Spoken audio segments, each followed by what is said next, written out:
Good evening, everyone. Today is Monday, March 10th, 2025. This is a regular meeting, of the Board of Education. Can I get a motion to convene the meeting? Okay, Scott and Allison. Motion to convene, all in favor. Motion to convene executive session to discuss personnel matters. Can I get a motion? Allison, then Scott. All in favor? Okay, thanks. We'll be back around 7:30 to continue the meeting. That's it, right? Okay. All right, good evening, everybody. Today is Monday, March 10th, 2025. This is a regular meeting of the Board of Education. We opened the meeting already back at 6:30 for an executive session, came out of that, so we don't need to open the meeting again. So our first order of business is Pledge of Allegiance. Pledge allegiance to the flag of the United States of America and to the republic for which it stands, one nation, under God, indivisible, with liberty and justice for all. All right, so it looks like we have a little bit of a treat tonight. Yes. This board meeting, make it a little more entertaining than it usually is. So I'll kick it over to you, Dr. Goodman. thank you. So good evening, everyone. Thank you for coming. Tonight we have a special surprise for you, a preview of our upcoming musical Fiddler on the Roof, which opens this Thursday. I can say without a doubt, you will be absolutely blown away. I've watched the dress rehearsal. I've heard them practicing since the beginning of the year practically. You'll be really blown away by what you'll see tonight and by the full production later this week. We are incredibly fortunate to have such wonderful, extraordinary student talent in Tuckahoe, brought to life under the direction of our amazing co-producing, directing, music directing, choreography, Charles Duchetto and Richard Grasso. Their dedication, expertise, and passion elevate every performance, and this show is no exception. Tonight, we are thrilled to present Paulina Defucci playing Golda, right, and Santiago Ortega Brown playing Tevya, performing Do You Love Me? A touching moment from Fiddler on the Roof, where two longtime married characters reflect on 25 years together as their own children prepare for marriage. And tonight is just a glimpse of the incredible production our students have been working on. Now, take down these dates and make sure you get tickets because there's hardly any left. Fiddler on the Roof runs March 13th at 7 p.m., March 14th at 7 p.m., March 15th at 2 p.m. and 7 p.m. And it'll be in the high school auditorium. I want to let you know that I've worked in large districts and small ones, and I've been around a lot. I have my own children, and I can say without hesitation, this is the best of the best. The work of our students and staff and what's been put into this production is simply outstanding, and I have no doubt this will be a show to remember. And now enjoy the special preview.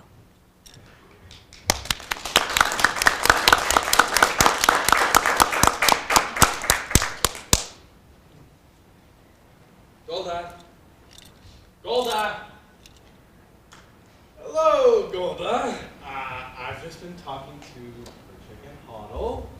Well, They seem very fond of each other. well. I have decided to give them my blessing to become engaged, and I have to go. What? Just like that, without even asking me? Who asks you? I'm the father. Who is he? A pauper? He has nothing. Absolutely nothing. What about nothing? I hear he has a rich uncle. A very rich uncle. He's a good man. I like him. A little crazy, but I like him. And what's more important, Hoddle likes him. Hoddle loves him. So what can we do? It's a new world. A new world. Love.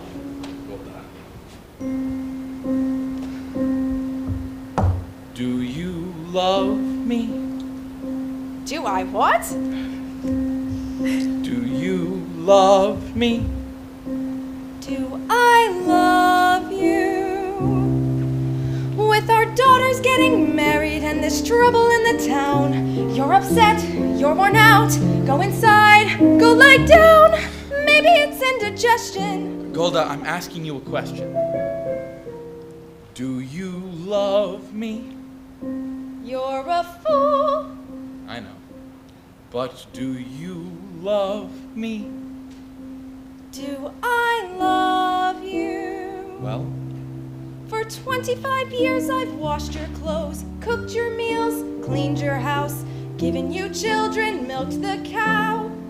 After 25 years, why talk about love right now? Golda, the first time I met you was on our wedding day. I was scared. I was shy. I was nervous. So was I.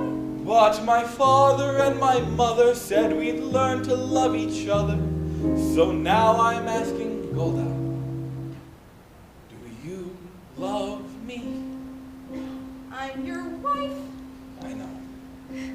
But do you love me? Do I love him? Well, For 25 years I've lived with him, fought with him, starved with him. 25 years my bed is his. If that's not love, what is? then you love me. I suppose I do. And I suppose I love you too. It doesn't change a thing, but even so, after 25 years, it's nice to know.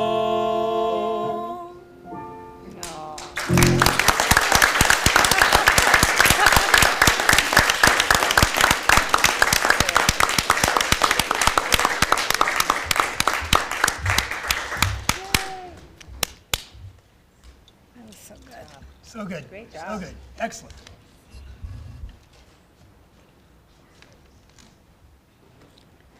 That's it? Can't get some more of that? That was really good. Oh, you have to come. That Go was buy great. your Yeah. tickets, and you can see the rest. Great job. Thank you, Great guys. job. Thank Woo-hoo! you. Great job. Great job, guys. Okay. Ready for the That's a board good idea, votes? Therese. We should have them perform the budget presentation. I want tap dancing too. Yeah. I want it all. All right, great. That was really awesome. Thank you for that. So next up, you have some student representatives also, right? Yes, Okay, and that's back to very you. exciting too. Yeah. I'll let you know when to come up. Let me just talk about you first. So it's my pleasure to introduce Lamar Cunliffe, an exceptional senior at Tuckahoe High School. Lamar has been a dedicated leader in our school community, serving as class president for the past 2 years, actively contributing to the Diversity Club, and taking the stage this year as Laser Wolf in Fiddler on the Roof. As varsity football team captain, he has not only excelled athletically, but has also been a role model for his teammates. His commitment to mentoring younger students through his longstanding work at Task since 7th grade further showcased his leadership, dedication, and his heart. This fall, Lamar will be attending Muhlenberg College, which is an amazing school, an exciting next step that he proudly attributes not just to his grades. And I want to say something that he said to me today. So parents who are watching this, he said, grades are just grades. It's really who you are, and it really is who he is. Because I asked, how are you doing in school? He said, grades are grades. But he got into Muhlenberg, so it's on his resume and who he is, and colleges really look at that too. And so again, it's the person he is and the impact he has made. And after getting to know him, I couldn't really agree more. Lamar is the kind of student who brings people together, who genuinely cares about others, and who leads with kindness, confidence, and purpose. Lamar is deeply passionate about psychology and public health, with an aspiration to become a psychologist or a drug rehabilitation counselor or even a psychiatrist. His interest isn't just academic, it's personal. He has spent time researching the opioid crisis, sharing eye-opening statistics with me that I didn't even know. And he was doing it for school, but just even to remember that, I know it's because he really wants to make a difference. He has also been inspired by his aunt's work in EMDR therapy, helping people overcome trauma. Whatever path he chooses, there is no doubt that Lamar will change lives for the better. It is an honor to introduce Lamar tonight, who will be speaking about sports and extracurriculars. Please join me in welcoming this outstanding young leader.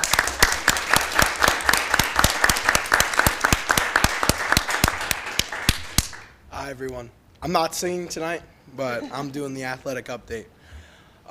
With the winter season coming to a close, we are excited for some exciting updates about our playoffs for our winter athletic teams. First of all, our athletic cheer team has won Section 1 Class D championships and has advanced to New York State championships this past weekend, where the team has placed second in the state. Our boys and girls basketball teams won Section 1 Class C championships this past Saturday. The girls defeated Haldane 50-29, and the boys defeated North Salem 61-47. Both teams now advance to state playoffs, where they will play Tuesday night at Mount St. Mary College. Boys play at 5 p.m. and the girls at 6:30. Congratulations to sophomore Owen Gertzkin for qualifying for state championships for boys varsity swimming. Owen competed as part of the Section 1 team at Ithaca College this past weekend. He placed 12th in the entire state. Congratulations. Registration for varsity, JV, and modified sports is now open. Varsity and JV spring season begins on Monday, March 17th, and the modified season begins Monday, March 31st. The Athletic Department Hall of Fame Committee is seeking nominations for the Tuckahoe High School Athletic Hall of Fame. Please visit the Athletic Department webpage on the district website for the nomination form. Thank you, everyone. Thank you. Great job.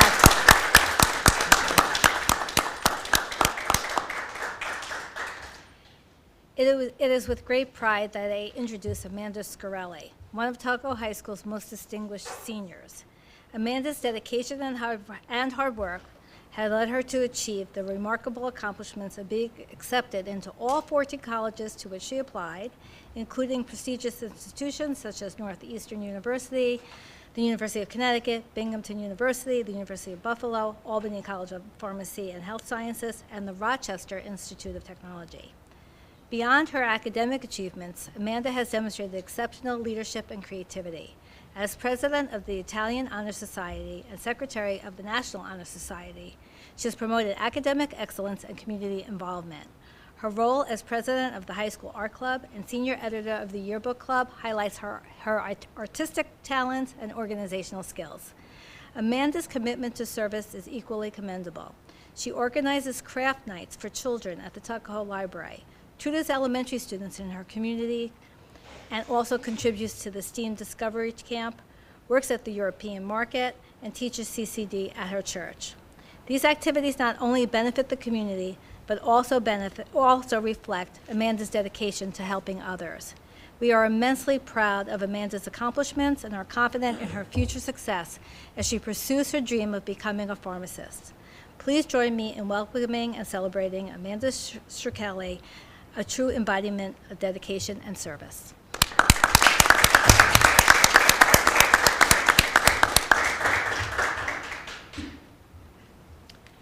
Good evening, everybody. Today I will be doing the academic update. On Wednesday, February 26, 32 scholars from the junior and senior classes participated in the Junior Achievement Training Sessions, which prepared them to lead financial discussions with our scholars at Cottle Elementary School. This initiative not only provides students with the opportunity to earn community service hours, but also allows them to serve as leaders in our school community. On Wednesday, March 12th, we will be visiting the Health and Science program at Iona University's Bronxville campus. This is a wonderful opportunity, especially for the scholars in the 11th grade interested in pursuing a career in the health field. On March 18th, students will be visiting Binghamton University. This will allow the students to experience campus life firsthand, including visits to dorms, a guided campus tour, and information about the university's academic programs. On Tuesday, April 8th, our 10th grade students will have the opportunity to visit Manhattan University's campus. On Friday, March 14th, Tuckahoe Middle School will be celebrating Pi Day in a partnership with the Tuckahoe PTA. On March 4th, members of our high school student government, alongside our advisor, Ms. Iverson, had the incredible opportunity to attend the Digital Detox, Finding Balance in a Tech-Driven World conference. This event was organized by the Westchester County Coalition for Drug and Alcohol-Free Youth. It focused on the critical topic of digital mental health and social media pressures facing young youth today. The conference brought together high schools from all across Westchester County, providing a platform for students to learn, share, and discuss strategies for navigating the challenges of social media and technology. And lastly, the middle school GO is hosting a dance on March 21st. The dance will be held in the high school gym. We encourage all middle school students to attend. Thank you. Great. Thank you. Great update. Thank you to both our representatives and to the students who came to see them tonight. And everybody can go if they want to, do their homework, or you can stay and watch the great presentations we have. Thank you. Thank you, guys. Great job. Great job. Great job. Take care.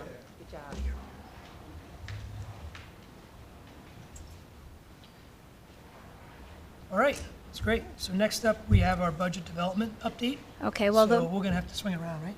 yes, and the most important first part of this is really a spotlight on our wonderful elementary school, Cottle Elementary School. We're going to have them go first. We have students here, so we need to get them out also. But I want to really pay tribute to Principal John Marash, Assistant Principal Pete Kilgallen, and of course, our Director of Curriculum Instruction and Technology, Dr. Keogh. And tonight we also have our consultant, Dr. Amy List, with us.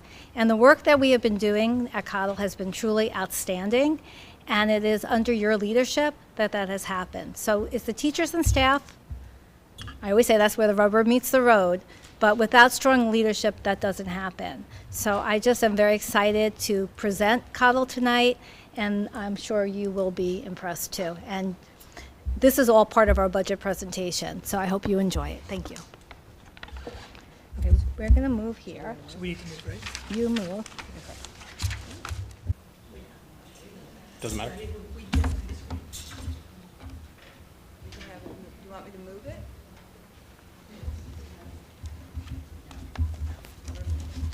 Yeah, but it's still not, like you have to, it's on an angle. Yeah? As long as it works for you. It works for me.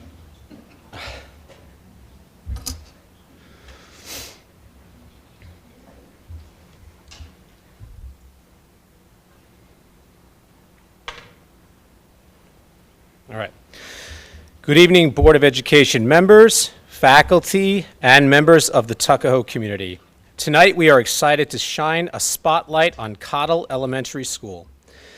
This presentation will highlight the incredible work being done at Cottle to ensure student success. We'll discuss academic progress, enrichment opportunities, extracurriculars, and our commitment to continuous improvement. Throughout the evening, you'll also hear from our students as they showcase their talents, and we will take a moment to recognize the educators who make this success possible. Thank you for your ongoing support and for allowing us to showcase the accomplishments of our students and educators. At Tuckahoe, we take great pride in preparing all students for excellence. But what does excellence truly mean? It goes beyond test scores and grades. It's about fostering a love of learning, inspiring creativity, and building the foundational skills that will serve our students for life. Excellence means seeing the joy in a student's eyes when they make a new discovery. It means encouraging problem solving and creative expression, whether through writing, the arts, or hands-on projects. And of course, it means ensuring that every student develops strong reading and math skills that will set them up for future success. Tonight, we've already had the pleasure of seeing one example of excellence in action, our talented students from the Tuckahoe Theater Works, who amazed us with their singing and acting. Most are Cottle alumni, I should add. Their confidence, dedication, and passion embody the spirit of excellence we strive to cultivate. The arts play a vital role in shaping student success, and we are fortunate to have an incredible music program led by dedicated educators. At this time, I would like to invite up Mr. Grosso to the podium to showcase another wonderful example of our students' achievements, one that puts our commitment to excellence into melody. Hi, everyone. Sure. Awesome. So I'm just going to take a few minutes of your time tonight. So my name is Mr. Grosso. I actually realized by looking at the last names here, I think I've taught every one of your kids at Cottle a lot. And these kids that just performed in Fiddler, for For those who don't know, I was a BOCES contractor for Cottle for a few years before now I'm in this full-time position as the 3rd, 4th, and 5th grade band and strings director at Cottle. I'm very grateful to be here for this. So thank you all so much for that support. And we have some 5th grade string students here who are going to play a piece for you today. Oh, sorry. Oh my gosh, thank you. I should know that I have to be talking into a mic and I was in a dress rehearsal for 4 hours just now. Sorry. But I'm going to talk for a few minutes. They're going to play, and then I'll talk for a few minutes further. But as you can see, there's some photos there from our 3rd grade program that just started this year.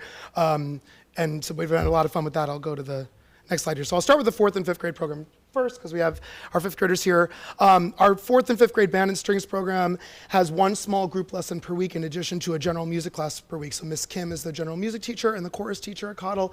So they are essentially getting 2 music classes a week now at Cottle.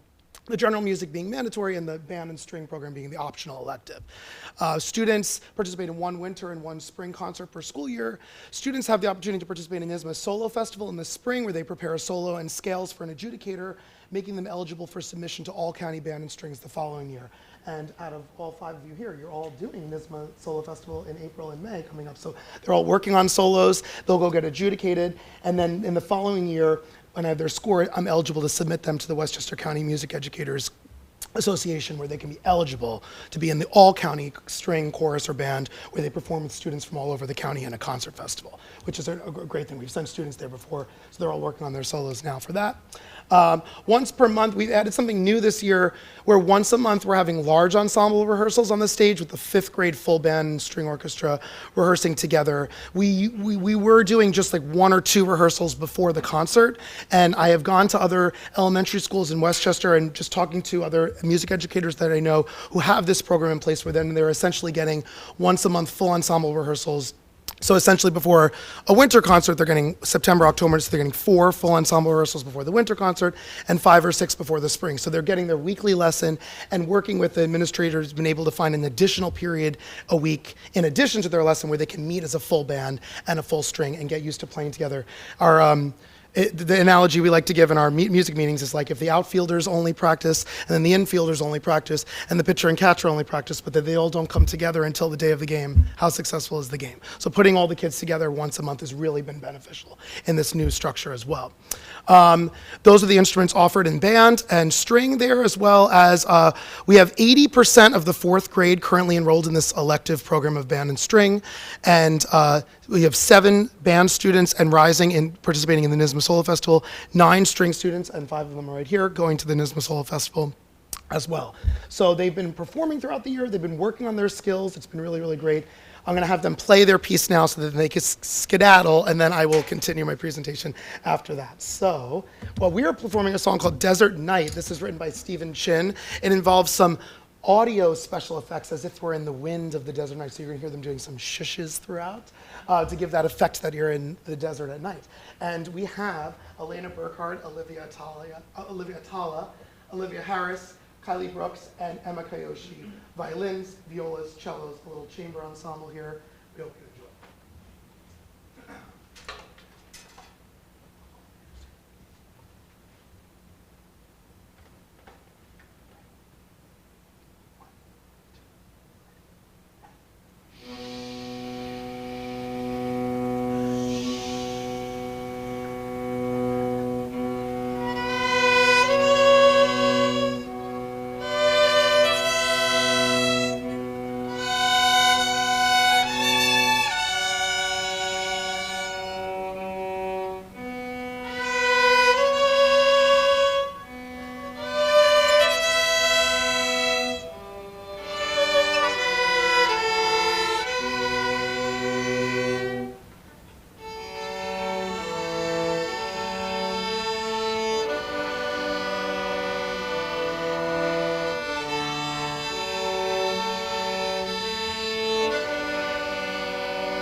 one of the pieces, that's actually a sixth grade level piece they're working on right now. So that's really, really great stuff. Nice job, ladies. Thank you. So I'll let them dismiss. I'll continue on. I only have a few minutes left here. So this is our new third grade instrumental program that we've started this year. I know, yes, I know. They're going to skid. I'll let them go for a second. Thank you all so much for coming. Great job, guys. Yay, thank you. Yay. So to continue on, our third grade instrumental program started this year. I've talked to some of the music educators. I believe Scarsdale and some other schools in the area have started instrumental at the third grade level with no pressure necessarily to perform in a concert, but just to start building their skills so that when they come to me in fourth grade, they already have some of the basic skills developed. So they spent September, October, November, December, as you can see in some of the photos, just exploring all the instruments. And then in January, they chose their instrument. They're in a weekly lesson with me as well. And then they'll continue. There's no concert pressure. They're just getting used to playing the instrument and getting comfortable with it. So when we start fourth grade, they're ready to go with that. So that kind of describes that they're working on their skills. And wonderful statistics I'm pretty proud to add. I didn't know this grade at all going in, and 66 out of our 85 third graders, which is 78% of this grade, is enrolled in this elective program. So I'm pretty proud of that because I feel like that's a great foundation for them. They can go into chorus, band, and string in fourth grade along with their general music classes, continue this into middle high school. It's great to kind of start from the ground up at that age. So it's really, really been wonderful there with that. Couple other things here. We gonna go here. Right now, this kind of goes to the K-12 aspect of the whole department. We have a coordinator right now named Mark Schneider, who used to be the head of the music department at New Rochelle Schools. I believe he worked in Stanford Schools as well for a while. He's wonderful, and he is working with all of us in monthly meetings. There's 5 of us music educators in this district. He's working with all of us once a month in our conferences, just talking about K through 12 music education, how we can connect the 5th to 6th grade transition. That's really important for them, is that how do we prepare our 5th graders to come up to the middle school and be musically prepared with the New York State music standards. We're reviewing those. And Mark, like I said, meets with us once a month to go over that. On the left, you can see there's the 5 of us there. We were at the Wakala Music Conference in White Plains on November 5th. We were really happy that I should go back to the mic. I kept forgetting the mic, sorry. It was great that on that conference day, we had the opportunity to meet so many other Westchester music educators in choral, band, and string, just to hear what they're doing in their schools, what's working, what's not, small schools, large schools, challenges, successes. It's just been really great to hear what's going on in White Plains and Bronxville and Tuckahoe, Eastchester, Scarsdale, all these schools. What are they doing? What can we be doing to meet those levels? What are we doing that they're not doing? Learning from each other. That's a great conference. We went there. On the right, we went to the LHRIC Music First seminar, where we're establishing a music software where the kids are learning music theory, sight reading, and music reading skills with this wonderful software platform that we can start with them in Coddle and they can transition into using in middle school and high school. I also I am the co-director of the middle school, high school marching band this year, as well as the director of the middle school musical and the high school musical. So I'm basically here every day at 3 o'clock after work. And so it's nice to see these students transitioning here, and I could work with some of them after school too with these skills as well, which is really, really great. So it's been great. And also UDL strategy has been a really big part of our year this year. So incorporating that into music has been really, really great in our meetings, just talking about how we can incorporate that more. So meeting more, there's only, like I said, there's only 5 of us music educators in the whole district, and it feels really great that we can come together. Charles and I work on a lot of the extracurriculars together, who was just here, but we're a small but mighty group, and I think it's nice. I'm just very happy to be in this position, to be building this program and now starting at the 3rd grade level and building up. So this is what we've been doing in the first year. The kids have been great, and I think that's all my notes. I've been really enjoying it, and I'm proud to be here, and I'm very proud to be working with literally every single person in this room. So I thank you all really, really very much, and thanks for spending a few minutes of your time. Thank you. Now I'll rest my voice. I've been talking all day. Thank you. I appreciate it. Rich.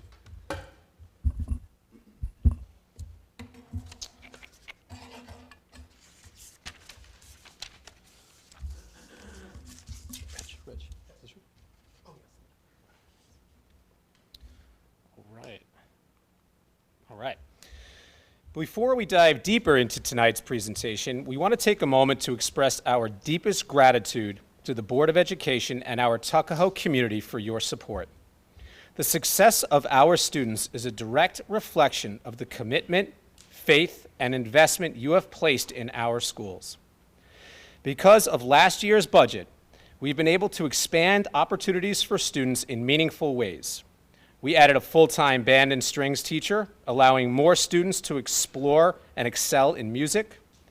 We all heard the benefits of that investment firsthand tonight. We have partnered with a consultant in Universal Design for Learning, or UDL, enrichment and engagement, ensuring that our instructional strategies are inclusive and innovative. Dr. Amy List volunteered to be here tonight, and you will hear from her shortly. We introduced M-Class Dibbles, a powerful tool to support early literacy, giving our youngest learners a strong foundation. In addition, we implemented a touch typing platform for grades 3 through 5, equipping students with essential digital skills, and we incorporated Wordly Wise into our vocabulary instruction to strengthen literacy development across grades 3 through 5, establishing a bridge to vocabulary instruction in grades 6 through 12. These initiatives and the impact they have on our students are only possible because of the trust you place in us. We take this responsibility very seriously and appreciate the opportunity to serve the Tuckahoe community. Of course, none of this would be possible without the talented and dedicated educators who bring these programs to life every day. Every teacher, service provider, counselor, psychologist, nurse, every adult at Cottle has played a role in the successes we highlight this evening. At Cottle, we recognize that learning extends beyond the classroom. Extracurriculars play a critical role in engaging students who seek additional challenges beyond their daily coursework. When we had the opportunity to allocate additional funding for clubs, we focused on how to support and extend the learning of students excelling in reading and writing. This led to the redesign of key clubs, ensuring that high-achieving students had spaces to push themselves further. For example, our poetry club has become a place where students experiment with language and develop their creative voices. Similarly, our newspaper club has been a space for students to analyze current events, sharpen their writing skills, and publish their work for a wider audience. Beyond extracurriculars, we also introduced new academic resources to enrich student learning. Workbooks focused on Greek and Latin roots are helping advanced learners build a stronger vocabulary foundation. Additionally, we expanded access to nonfiction reading materials, including Time for Kids and Scholastic News, to encourage critical thinking and engagement with real-world topics. All of these enhancements are possible because of the continued investment from our community and the dedication of our educators. As we share more tonight, you'll see how these opportunities, both inside and outside the classroom, are helping our students thrive. Mr. Kilgallen. Thank you, Mr. March. Good evening, everyone. So, continuing on what Mr. Marsh has said, expanding opportunities. These are two perfect examples of expanding opportunities for our Cottle Cubs. What you see here are examples of shape poetry created by our Poetry Pals Club.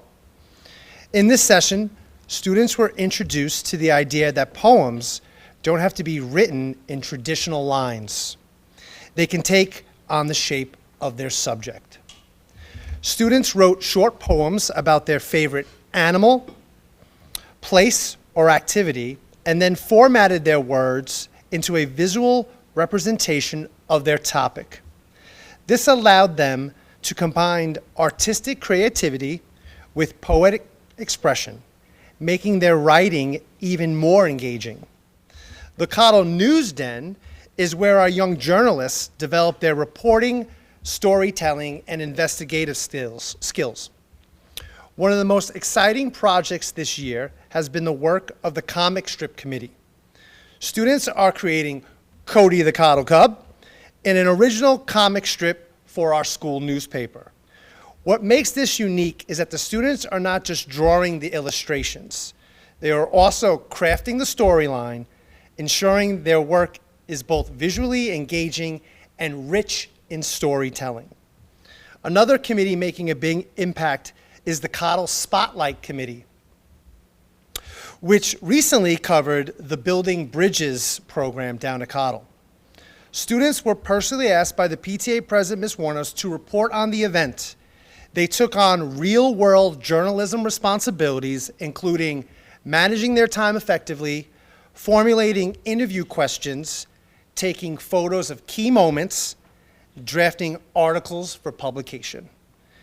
Beyond these projects, the Cottle News Den has several other engaging committees covering topics such as local eats, a student restaurant review, rhymes and riddles, a group that works on wordplay and poetry, movie and book reviews, and sport history and updates. With so much creative work happening, we're excited to announce the next issue of the Cottle News Den is expected to be published in early April. Through clubs like Poetry Pals and News Den, students are developing essential writing skills, exploring the creativity, and learning how to express their voices in meaningful ways. The work speaks for itself, and we couldn't be prouder to share it with you tonight. Thank you.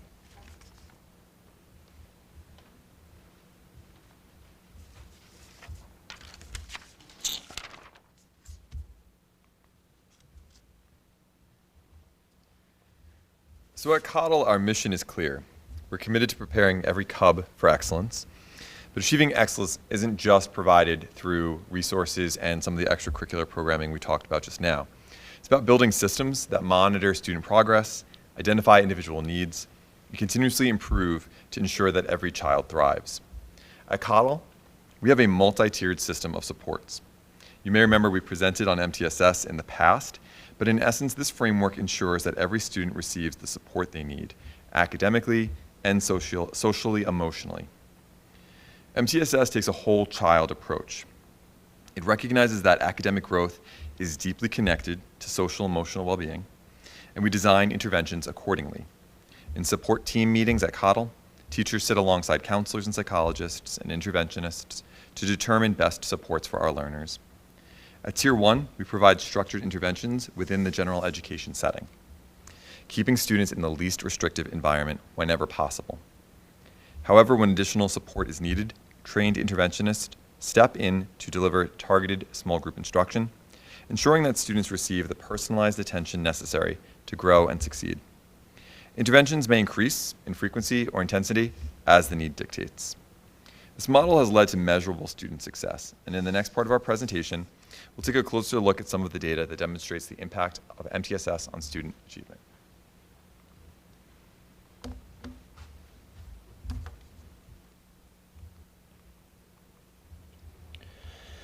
One of the ways we assess reading data is through iReady universal benchmark assessments, which allow us to track growth at key points throughout the year. Each year, we assess students in the fall and then check their progress at the mid-year mark. This data helps us answer two key questions. Where did the students start the year, and where are they now? This year, we have a lot to celebrate. Our iReady results show remarkable student growth across all grade levels. The median growth across all grades is 71%. We always want to see the number 50 and celebrate anything over that number. It's also worth noting over 1/3 of our students have already made a full year's growth, and we're only halfway through the year. Fifth grade saw particularly impressive gains with 86% median growth and nearly half of the students, 47%, already meeting their full year growth goal. Third grade, a critical benchmark for early literacy, is thriving. This grade level has 87% of students reading at or above grade level, which reflects an ideal MTSS pyramid, where most students receive strong Tier 1 instruction with fewer needing intensive intervention. These results reinforce the effectiveness of our literacy instruction and the targeted supports we have in place. And as we continue through the second half of the year, we look forward to building on this success and helping every student reach their full potential in reading.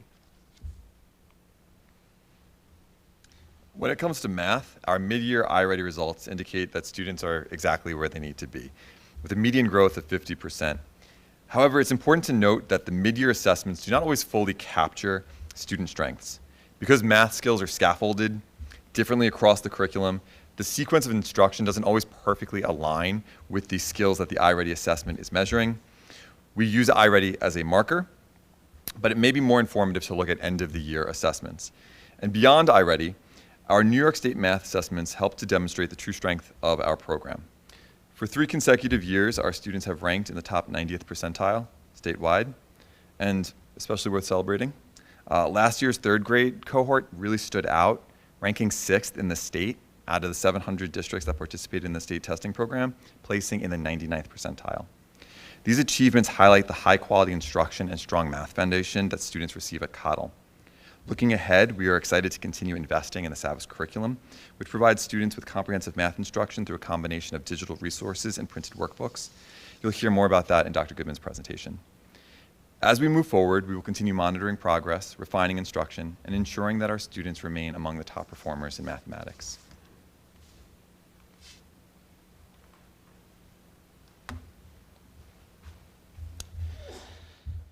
Bless you.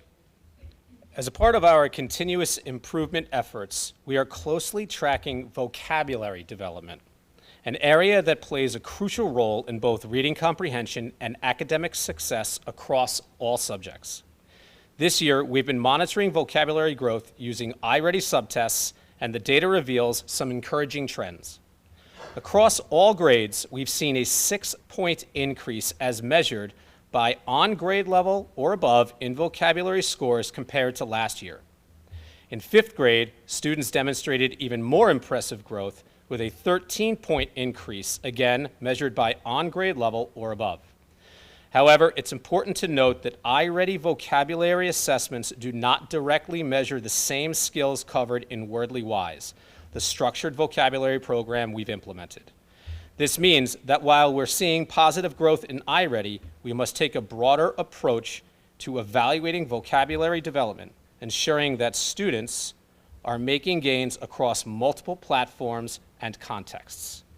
While a 6-point increase is a strong start, we are not yet satisfied. Our goal is not just short-term improvement, but long-term compounded growth over multiple years. We believe that through targeted instruction, strategic interventions, and continued vocabulary enrichment, we will elevate student success even further. Another area of focus for growth and improvement is diagnostic tools for math. While we rely on both iReady and state assessments, we recognize that additional assessments can provide deeper insights into student needs. When meeting with teachers to review benchmark results, we often find ourselves looking for a tiebreaker vote, a way to confirm trends or pinpoint specific gaps in learning. To address this, we are exploring additional tools that will help us provide even more targeted math interventions and support. Another key focus is math fact fluency. Through Reflex Math and internal assessments, we are closely monitoring how well students are mastering foundational math facts. Fact fluency is essential for higher level problem solving, and we want to ensure that the students build automaticity in computation, freeing up cognitive resources for more complex math concepts. When it comes to expanding nonfiction and informational text exposure, we have seen a 5-point increase in student performance as measured by on grade level or above in this area as measured by the iReady assessments. However, as with vocabulary, our goal is not just immediate gains, but long-term improvement that compounds over multiple years. These ongoing efforts, combined with the dedication of our educators and the support of our community, will continue to push our students forward and refine the systems that support their success. So now that we've discussed the academic and social emotional systems that support our students, we turn our attention to a key framework that ties everything together: universal design for learning. You may remember that in a previous board presentation, we introduced the concept of UDL and discussed the work of Todd Rose. He was the video with the Air Force and the adjustable seats. His research challenges the idea of the one-size-fits-all approach to education. And it's his work on learner variability that underscores the fact that no two students learn in exactly the same way. So at its core, UDL is more about ensuring that every student has access to rich, meaningful learning experiences. Rather than designed for the average learner, we create learning environments that are flexible, inclusive, and adaptable to meet the needs of all of our students. UDL is built on 3 guiding principles: multiple means of engagement, how do we spark curiosity and motivate students; multiple means of representation, how do we present information in a way to ensure accessibility; and multiple means of expression, how do we give students choices in demonstrating what they've learned. By incorporating UDL, we remove barriers to learning, ensuring that students of all backgrounds, learning styles, and abilities can thrive. The framework is not about lowering expectations, it's about providing the right supports and structures so that every student can succeed. Throughout the year, we've worked hard to deepen our understanding of UDL, build capacity among our educators, and implement strategies that align with this approach. In the next few slides, we'll take a closer look at how UDL is shaping instruction at Cottle and the impact it's having on student learning.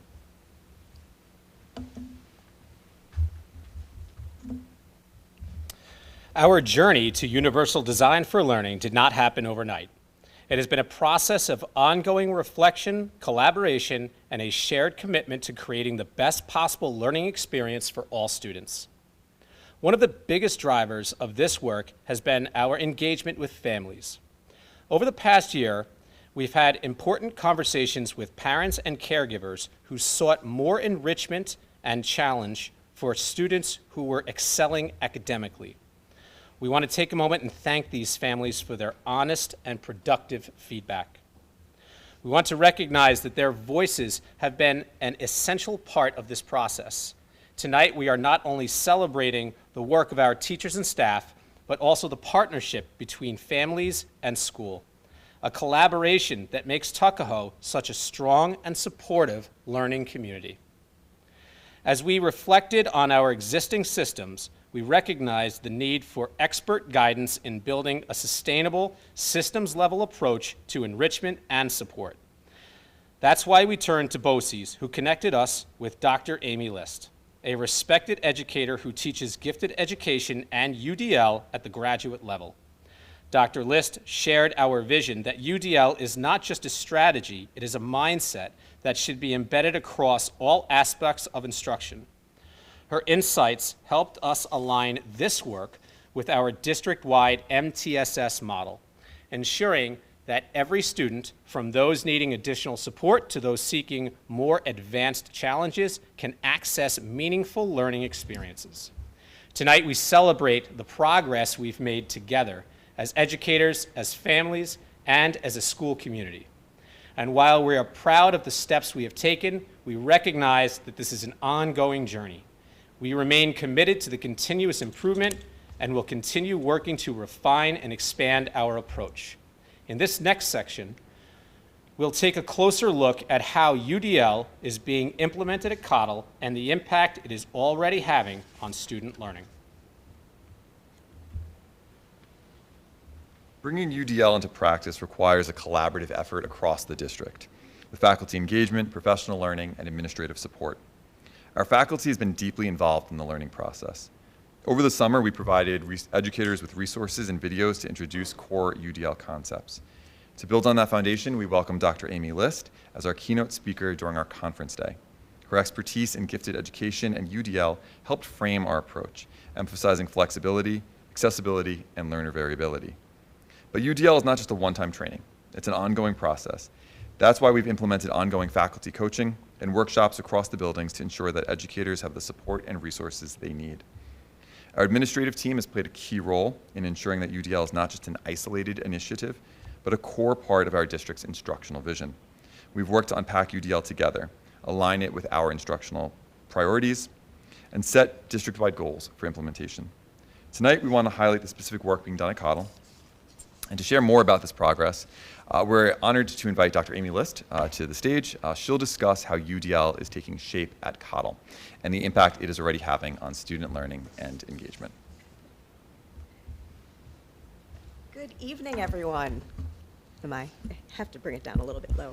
Sometimes there's like a box that I can stand on, but well, thank you so much for having me here this evening. I first want to thank Dr. Goodman, Dr. Keogh, Mr. Marash, Mr. Killigan for their open arms in support of this work. It's been a real pleasure, and what I am thrilled to address to you, Board of Education, is this what's been really special about this implementation. What are some of the conditions that have made our journey incredibly successful has already been identified. We're not done yet, but the progress that we've made, and I want to highlight what are some of those key factors that have led to that. So first of all, my name is Dr. Amy List, and I lead Aviva Consulting, and as was mentioned, I was referred to Tuckahoe as a consultant from BOCES.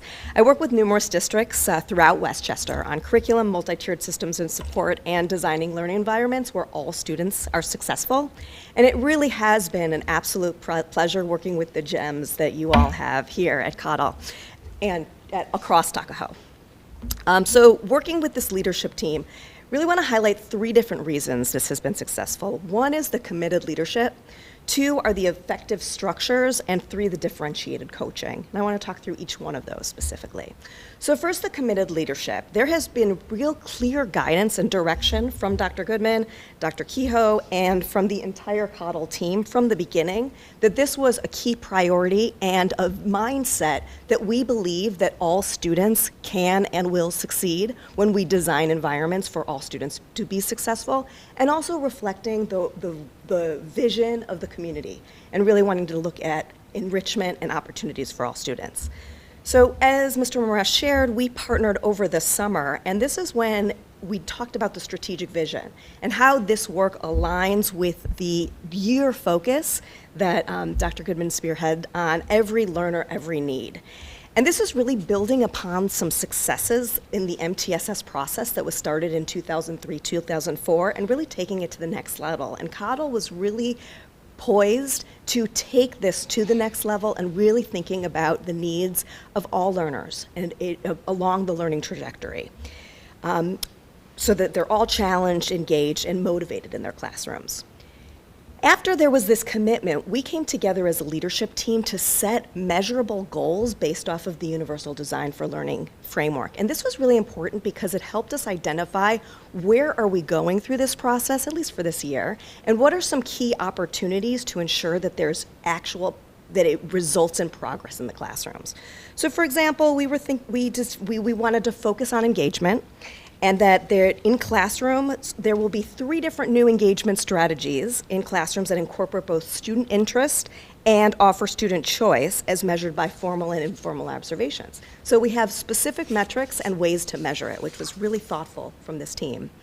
Once the goal was set, the leadership team strategically considered opportunities to ensure success, and this included the professional learning, teacher observations, and ongoing coaching. This reinforced the goal and the expectations for implementation. So the second strategy that was really effective was these effective strategies. So as I mentioned, the foundation was already laid, but then there were opportunities to build upon that through opportunities that already exist within the school to go deeper. I had the opportunity to facilitate professional learning in August and October, providing an overview of UDL, and then this work was then reinforced in the ongoing professional learning that Dr. Kehoe and Mr. Marash would lead with the individual in the faculty meetings. The third point was the differentiated coaching, and in my opinion, this is really where the rubber meets the road.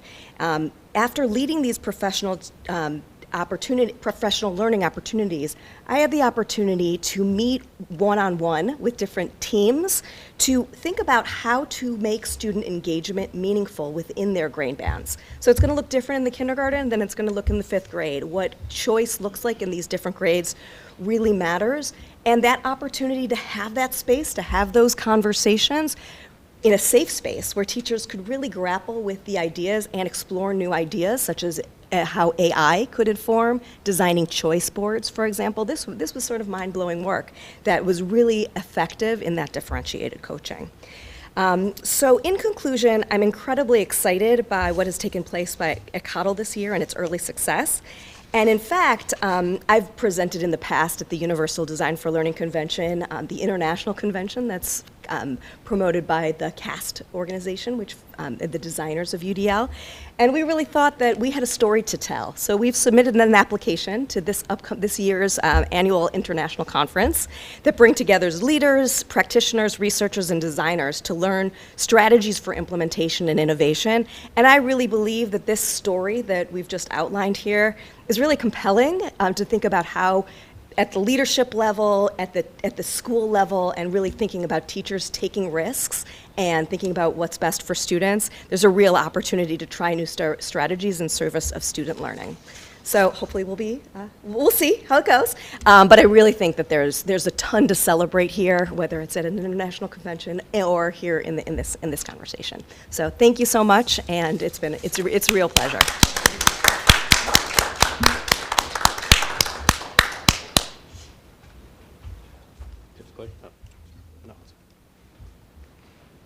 Thank you so much, Dr. List. One of the most important aspects of universal design for learning is recognizing that no two students learn the same way. As parents, caregivers, and educators, you already understand this deeply. If you raised more than one child, you know that each child develops, thinks, and learns in unique ways, even in the same household. Some children excel in one subject but struggle in another. Some love reading but need extra support in math. Others grasp concepts quickly but need additional time for written expression. This idea is at the core of what we call the jagged learner profile. The understanding that every student has a unique combination of strengths and areas for growth. No student is uniformly strong or weak across all skills, and our instructional approach should reflect this reality. UDL is about embracing this natural variability and designing learning experiences that work for all students, rather than expecting students to conform to a single approach. To see what this looks like in action, we're going to take a visit in a classroom right here at Cottle. In this video, you'll see how Mr. Mike Gray has applied UDL principles in his teaching, providing multiple ways for students to engage with content, express their understanding, and take ownership of their learning. As you watch, we invite you to notice how the classroom environment supports different types of learners, ensuring that each student has a meaningful and accessible learning experience. Again. All right.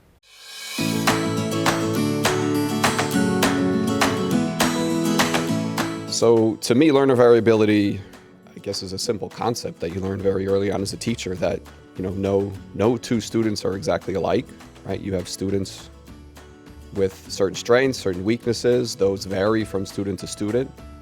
Again, just the idea that every student is different. You can design lessons, design instruction, that fits their needs, and making sure that however they need to, that they are able to then learn, understand, apply, and connect. Personally, for myself, I learned about UDL when I was in school to become a teacher. So it's nothing new, but it is something that, again, needs to be refreshed. Great that we're bringing the ideas back. Me as a learner, as a teacher, focusing on that again while I did learn about it. Obviously, that refocus on it is great, and being able to think more specifically about that and how I can use it, to affect my students, right, has been great. To make a classroom environment that is flexible, I as a teacher need to be flexible. Again, everything that we spoke about in terms of understanding students and their strengths, weaknesses, that flexibility. But then the flexibility more logistically, right? To make sure, modeling and discussing and practicing, takes place. I think designing a classroom to be flexible, you need to practice and make expectations clear to the students. And accessible, again, that to me goes back to what we talked about in terms of what UDL is and why it's so great. You know, you need to apply those things. You need to apply UDL principles to make learning accessible to all the students. The different activities, you know, a big part of UDL is also engaging the students, right? You know, learning is going to be more accessible to the students when they're engaged. And the more we do that, you know, the more they learn. You engage the students, you make it fun, you make it interesting, and they're right there with you the entire time. And I don't know if this is later in your presentation, John, but a big thank you to Gary Miller, because I spent a lot of time editing that, but the video content for a 20-minute observation, he has a really good eye for this stuff. I've been at this a long time, and it's really paid off because he captures some really great stuff on camera. And as you'll see in the other videos that we'll have, there's just so much going on. It's like a 20-minute observation, and you know, there's just different groupings and kids moving around the room, and to someone who might be wanting to make sure that they're maintaining control and things are going orderly, it's a scary, scary thing. But these guys make it look, easy. So I'm really happy to share these examples with you tonight. We're also going to highlight choice. Dr. List mentioned choice as a core strategy, and it's central to our instructional approach.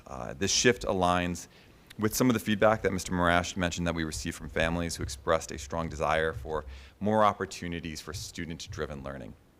Research shows that when students have autonomy in the learning process, they're more engaged, more motivated, and more invested.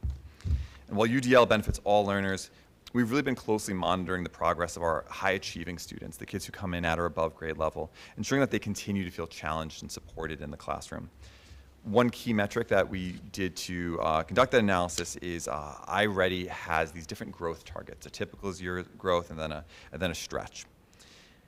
The stretch growth is defined as the more ambitious of the goals, and these targets are in general hard for the kids who are performing at or above grade level to meet, because once a student scores at or above grade level on an adaptive assessment, there's less room for them to grow. They've hit a ceiling in essence. But at our mid-year checkpoint, we noticed that 25% of those students had not only met their typical growth goal, but they'd actually met their stretch growth, demonstrating significant progress beyond the traditional benchmarks.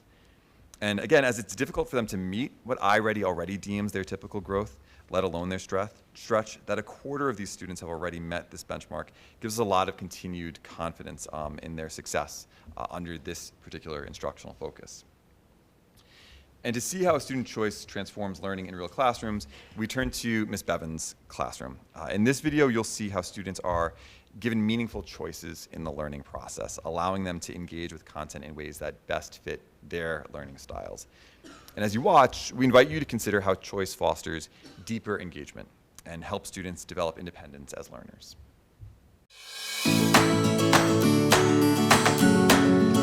Student choice is an important component of UDL because it engages the learner more. They're more in charge and in control of what they want to learn.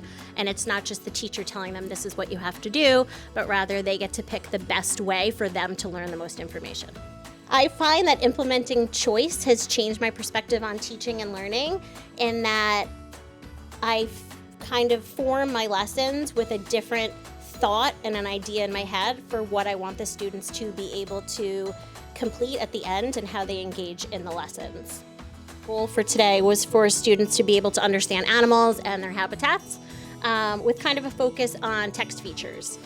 So what we started with was they read an article about prairie dogs, and from that article they had to come up with something that surprised them about prairie dogs and something that they wanted to know more about. At that point, I had my Chalk Talk poster up. They put a Post-it up under the what do you want to know more about and what surprised you. And then after that, they moved on to their choice board. It was great because for those students that felt like they weren't comfortable enough to break out and try anything too tricky, they chose the Fun Facts page where they could use the text and just take the information from there and write it on the Fun Facts page. The research pushed them a little bit further in that they had to process what they were reading or listening to on the computer and take notes. So they would either stop reading or pause it to jot down a couple of ideas. And the one that was most difficult, but many students picked, was design the poster about prairie dogs. It was a little trickier because they didn't just have to write facts, they also had to include a caption and a diagram. And those that tried it ended up doing a great job. I find that it engages the learner more, that the students are not, it's not just me teaching them about prairie dogs and they're just listening to what I'm saying and moving on. They get to decide how they want to show what they learned about prairie dogs instead of just saying it out loud. It isn't easy at first, but I have to say the students are so much more engaged than I've ever seen them before. They're excited about learning. They want to come up and show me what they've learned. Today, for example, some of my students had questions about prairie dogs and we did the chalk talk, and a few of them, when they picked their choice board, came running over to me to tell me, I just learned with the question that I put on the chalk talk board. Now I know how many prairie dogs are in a family. Whereas I don't think I've seen that before, students that excited about learning.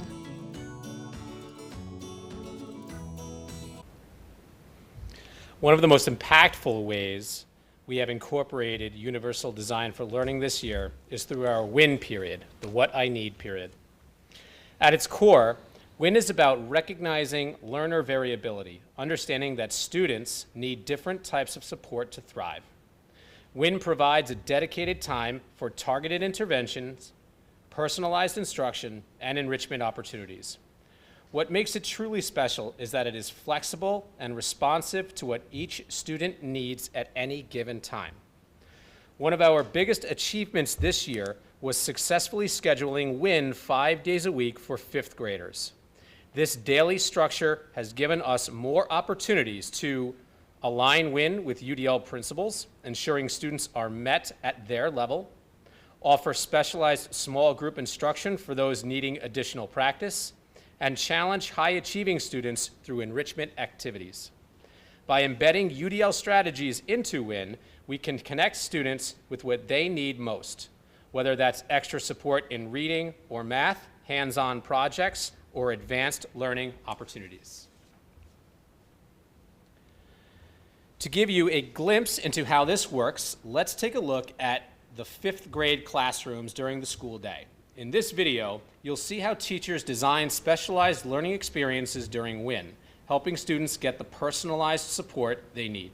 As you watch, consider how this model provides every student with a tailored learning experience, reinforcing our commitment to UDL and student success.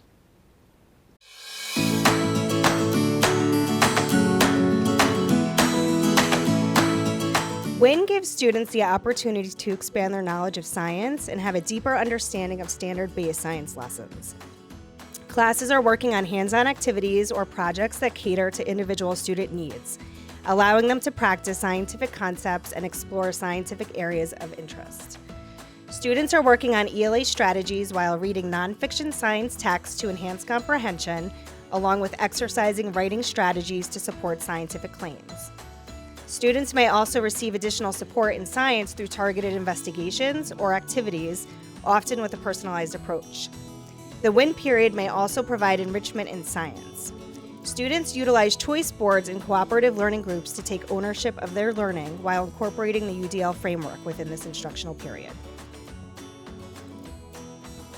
During the WIN period, math is usually structured into 2 sections. This period is shared with science, which has 2 sections as well. The first one being a group that meets with myself to do one or more of the following things: review curriculum that has been taught, pre-teach upcoming topics, or work with Tier 1 students who need that extra one-on-one support. The other group is usually working on a UDL project, such as a choice board, that can be done independently or with a peer. This is designed to challenge students as well as review past taught skills. Every 20 minutes, the group rotates so that each student gets to be in 2 different groups each day. The social studies component of our WIN period focuses on reading and writing strategies with special attention to our social studies units. For example, we are currently studying geography of the Western Hemisphere. An activity highlighting oceans and continents is being completed by a small group of students, where reading informational text is the primary skill being addressed. During our next WIN period, this activity will rotate to another group. We create 3 to 4 daily activities based on a UDL model addressing multiple learning styles and varying degrees of difficulty. Each task is shared between groups as the teacher conferences with individual students or addresses each mini group as needed. During ELA Win, students have the opportunity to hone in on skills that they need. It allows for opportunities of enrichment, intervention, or reinforcement, such as vocabulary development, reading comprehension, writing, Tier 1 support, and extension projects. Students are placed in groups that change frequently according to their specific needs in order to promote further success in ELA. Using resources such as Wordly-Wise, Reading for Concepts, and teacher-created projects, students have a variety of hands-on resources that they are exposed to that relate to the current curriculum. For example, one enrichment project students are currently working on is researching a jazz or blues artist. They must answer specific questions, take notes, find pictures, sample their music, and then create a slide to present to the class. This aligns with our current ELA novel, Clayton Bird Goes Underground. Additionally, when appropriate, students have the opportunity to choose the activity they would like to work on during WIN. This UDL approach promotes student ownership, responsibility, and independence. Right. Well, there is a lot to celebrate at Cottle, for sure. And this is a perfect segue into celebrations at Cottle. So, if you take a look at that list, this is a list of only some of the many celebrations and extracurricular activities that are available for students at Cottle. Some of these are long-standing college traditions, like our Ragamuffin Parade, where our high school seniors come and visit their former students, Field Day, Kindergarten Friendship Day celebration, and the DARE graduation field trip to Lake Isle. Throughout the years, we've also expanded and offered new events and new traditions like the 4th grade Wax Museum, Balloons Over Broadway, the 100th Day Fashion Show, and Pause Madness. We recognize that opportunities to form social and emotional connections in school are very important. We want Cottle to convey a warm and welcoming atmosphere and an environment in which all parents, and especially all of the children, feel valued and comfortable. Some restrictions on classroom events were necessary during 2 major building renovations and a global pandemic. However, now, as we continue to move forward, while we always keep safety and instruction time first, we like to continue to expand our in-school and classroom events and activities to be even more inclusive of families and community involvement. We are flexible and we welcome new ideas. In partnership with our wonderful PTA, we have offered parents many opportunities to participate in school events with their children, such as PJ read-alouds, bingo nights, for examples. We believe increased opportunities for parents and the community to interact within the school are certainly desirable. So, with this in mind, we now like to request some feedback from you, all the members of the Cottle family. What suggestions do you have for new or expanded celebrations or activities that you would like to see at Cottle? You can share your ideas by emailing us or by scheduling an in-person or virtual meeting. In every email, every Cottle Weekly, every phone call, and in-person conversation, we always urge you to contact us directly with your ideas or suggestions. Now please, let your thoughts, please, now let us know your thoughts so that we can respond to your suggestions and address how we can make Cottle an even better place to learn.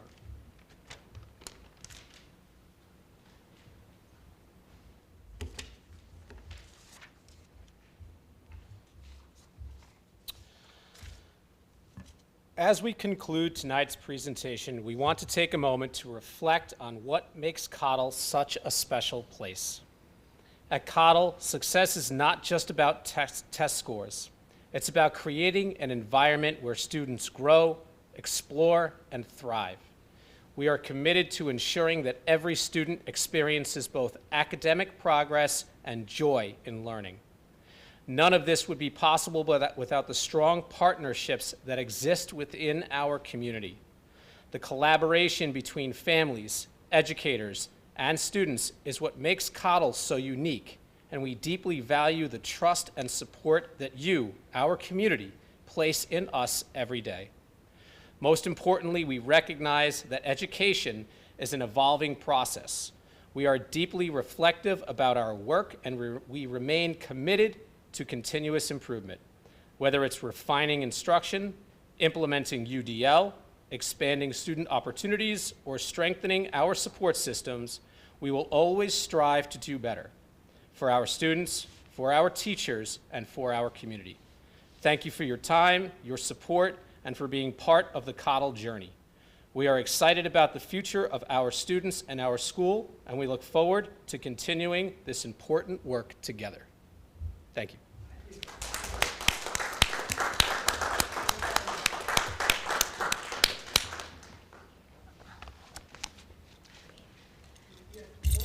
Well, we have a presentation on the budget. Do you want to talk about this first? And then I will do the instructional budget and the whole budget. Okay.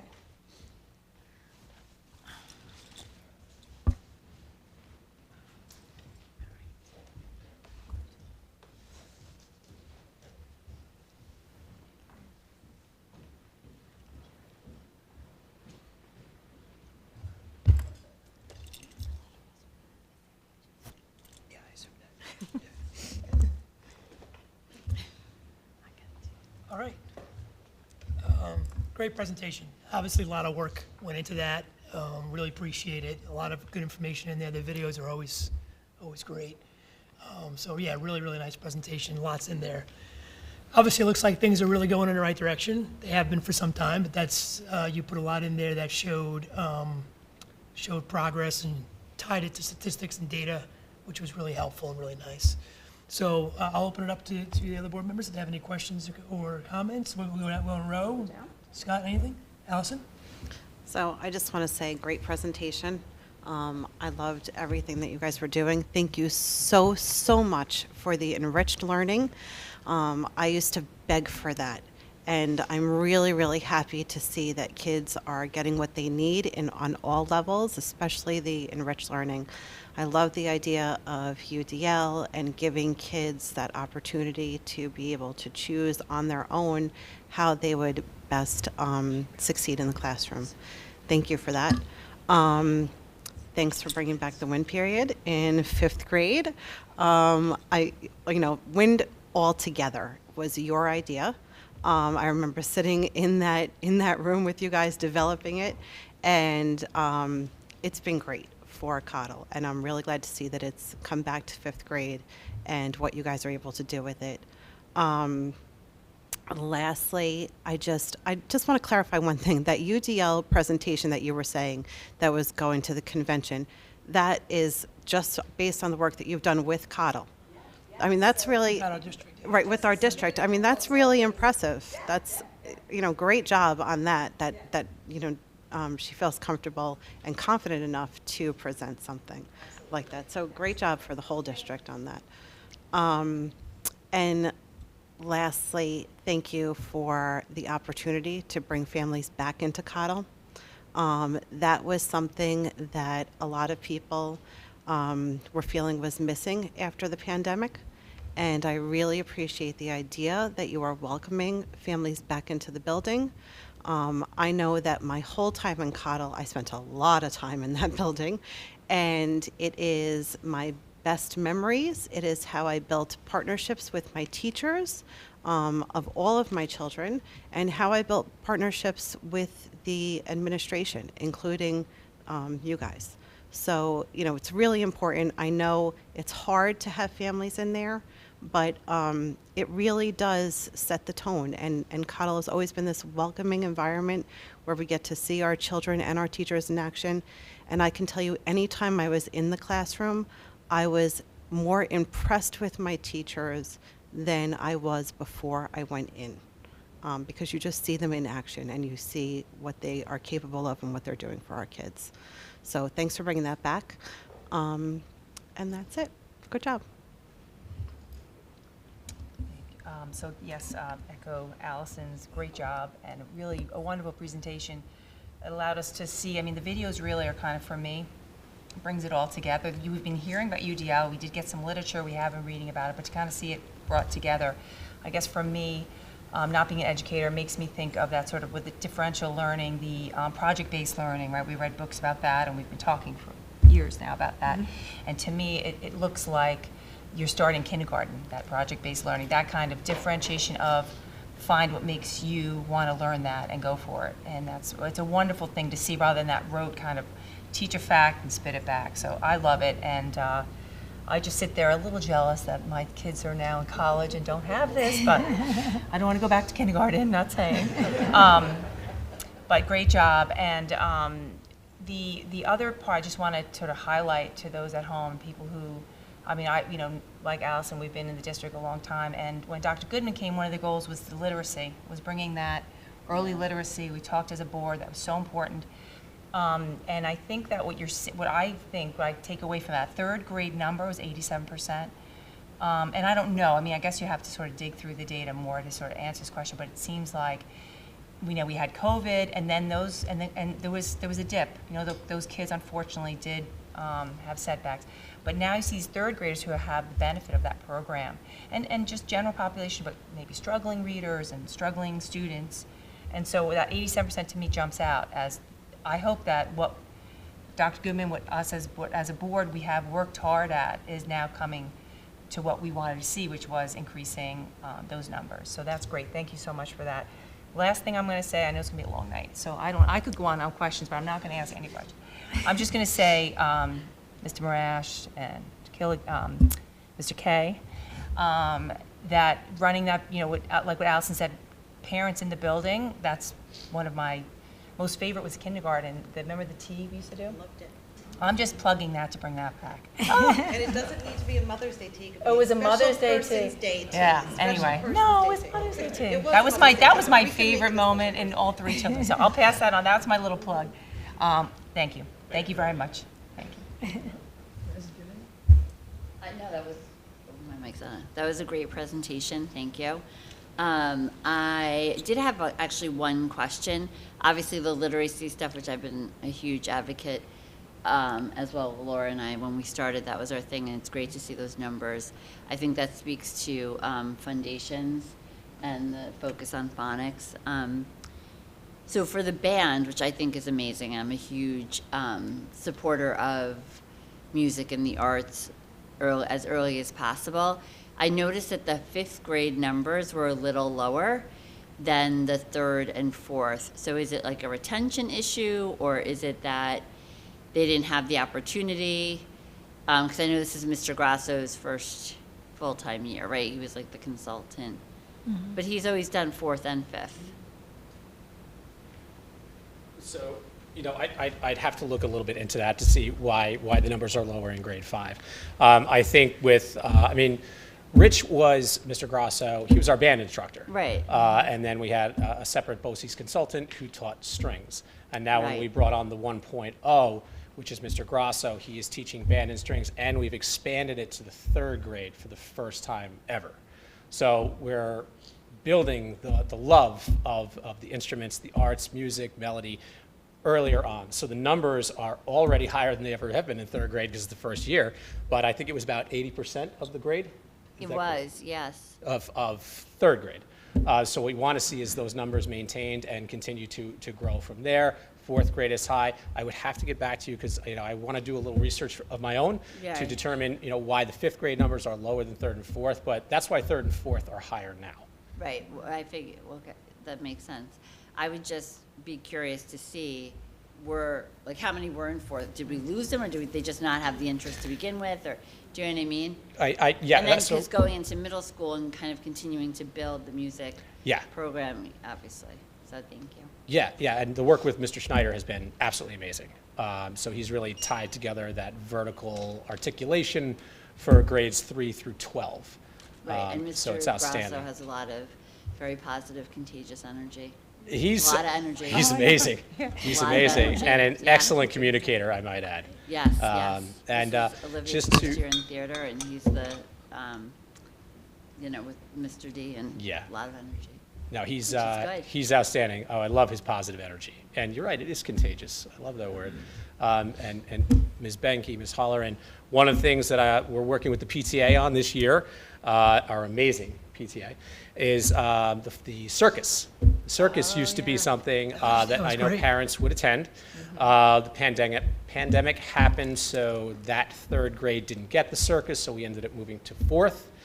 We didn't bring the parents back, but we're working on it this year. Oh, that was a big one. That was always So- a big event, yeah. Yes. So that hasn't happened in the last couple of years? The circus I've been out has. of Cottle for a while, so. The circus has, with the new Yeah. circus company. The circus company we were using discontinued, went out of business during the pandemic. So the PTA contracted with another circus company, but we hadn't brought the parents back yet. But we are working on it this year with the new company. Yeah, that's great. So stay tuned. Yeah. Okay. Thank you. All right. Last question I had was actually for Dr. Liss about, I just wanted to learn a little more about what it is that you're putting in us for. So you mentioned that our story was compelling, or your experience with our schools, but can you talk a little more about that? Like what specifically was good about our district's experience for you? Absolutely. So I think you're asking specifically the focus for this conference and why. Yeah. What is it about this story? Right. So there are a couple different pathways with the conference, and I really thought our story on implementation really resonated. So big picture, this is getting into the weeds of UDL here, but they re-released an update to their with a focus on learner variability and learner agency last year. So at last year's conference, they re-released, it's called 3.0. And so there was a call for examples of what implementation with the principles of 3.0 in mind, what it really looks like. And so I thought this was a really great, hopefully they think it too, but just a really great story to show, and we really focused on it from the district leadership perspective.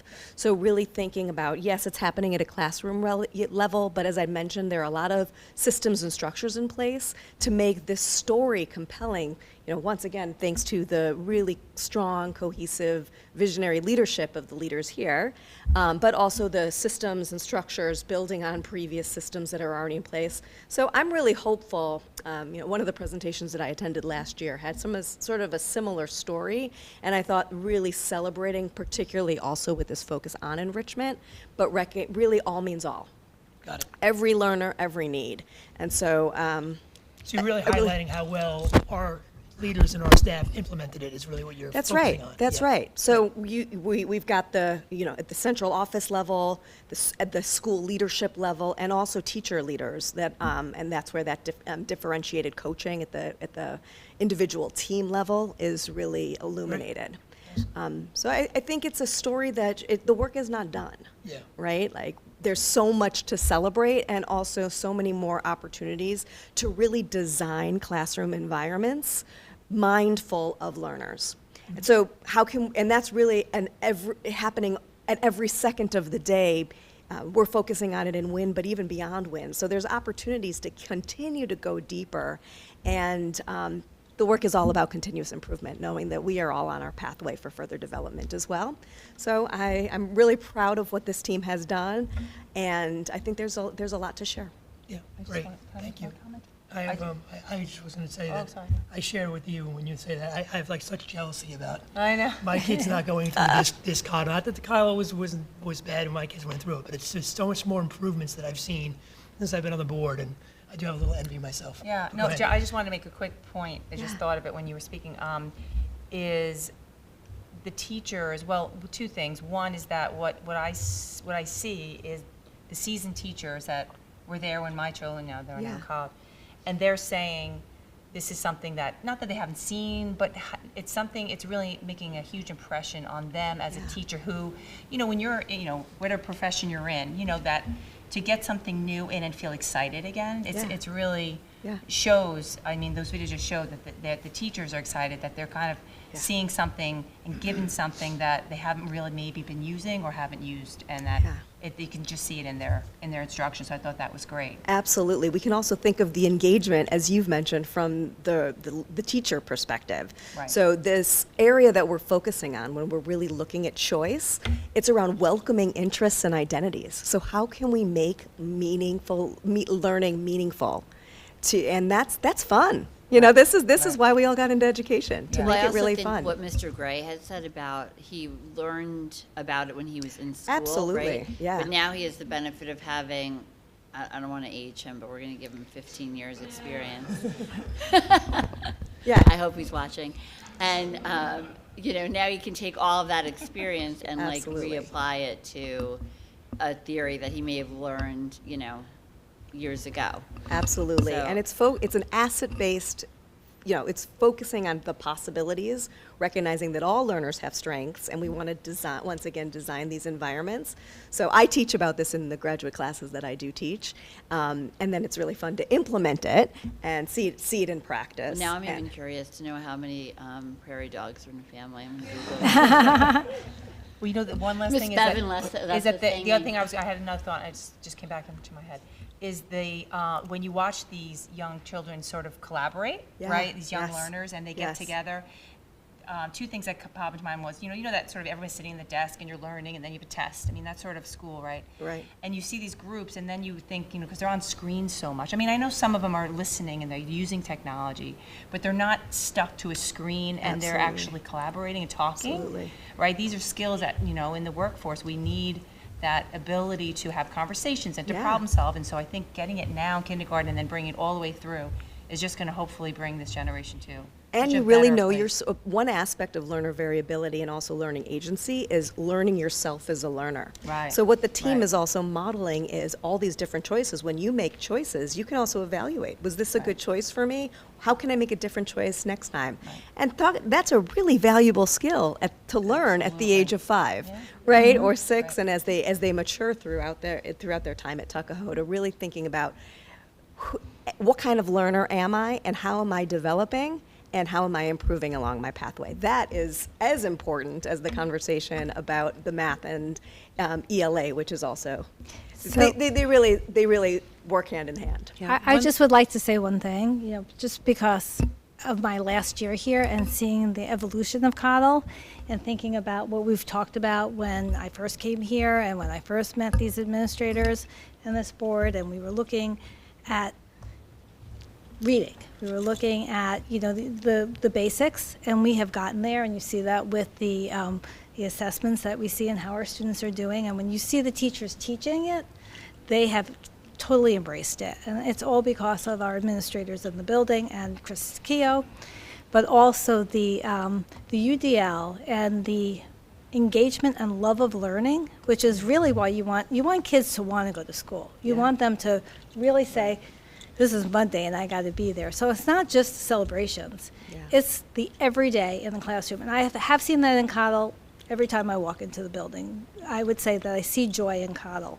And, you know, there's nothing better than having joyous learning. So thank you. It was very evident tonight. Just have one question. There was, and the presentation was great, by the way, but I'm just trying to remember the reading from mid-year, from the beginning of the year to mid-year.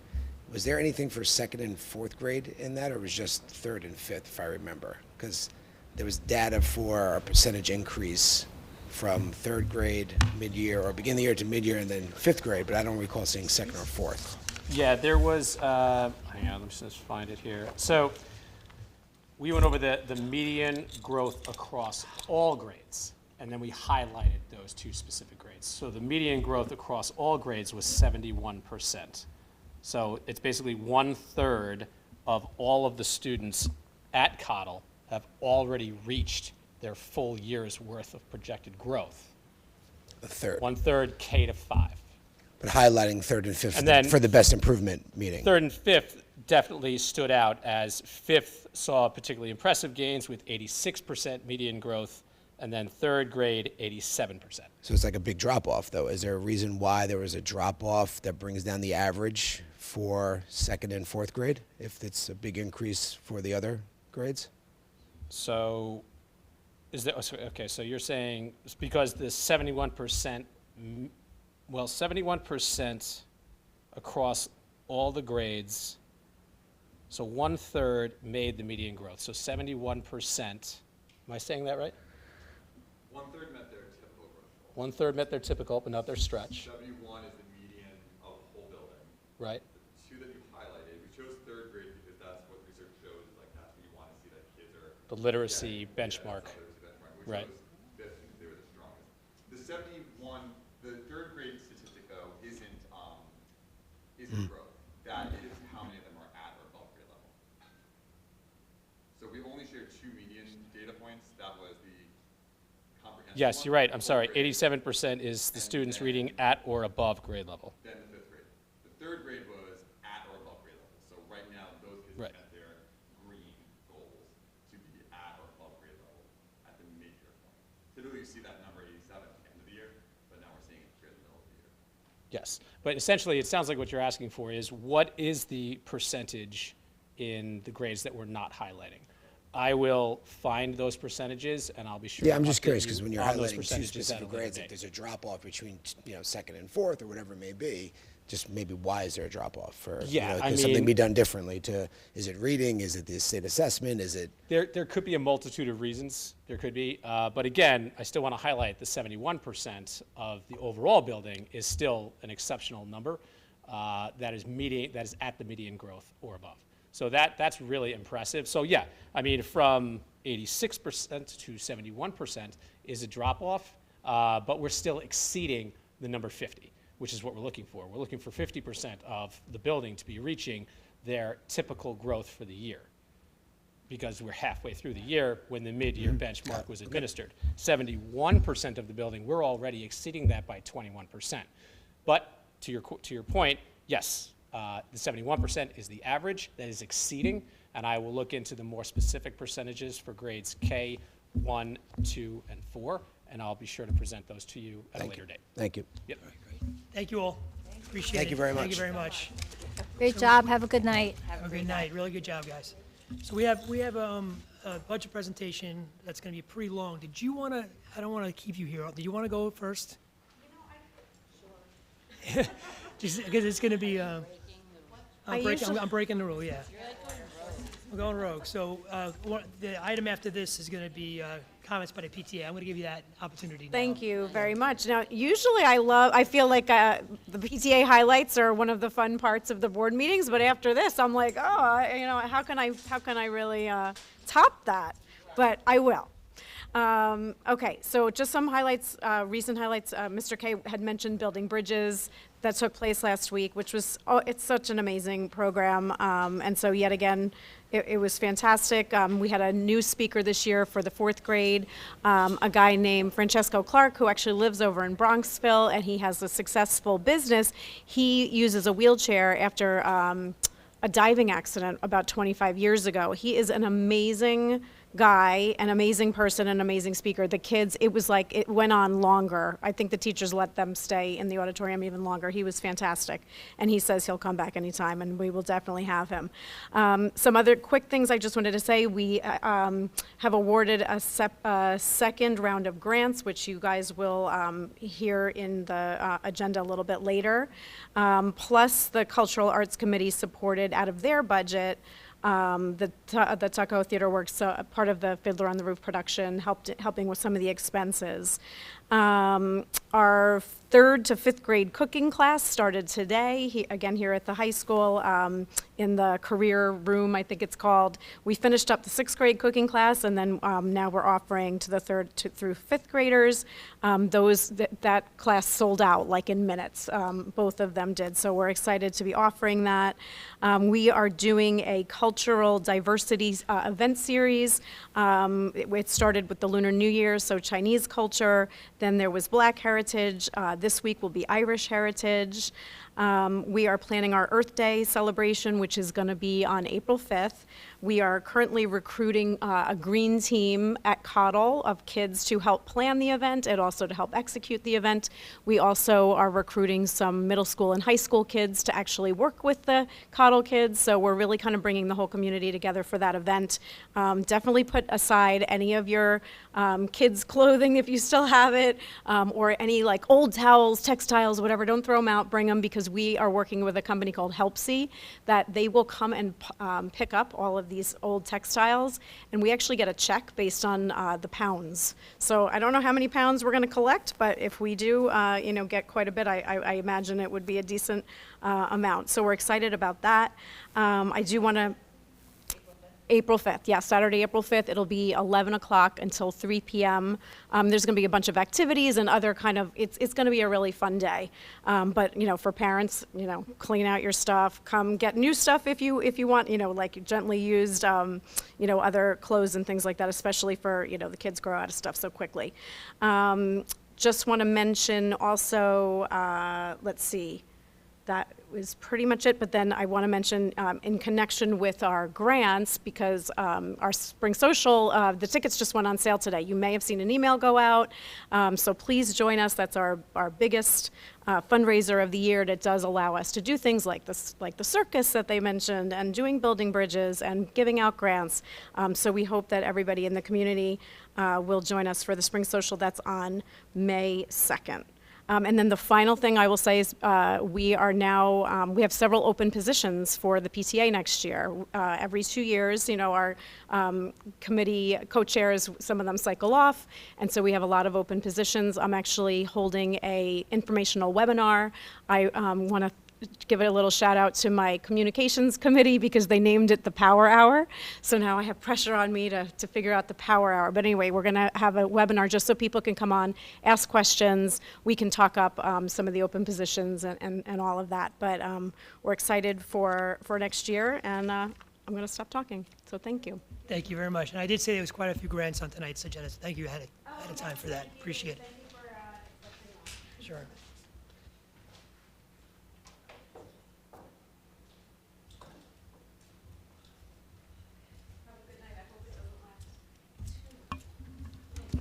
I can use this one because the notes haven't. Oh, come back to your seats. Make yourself comfortable.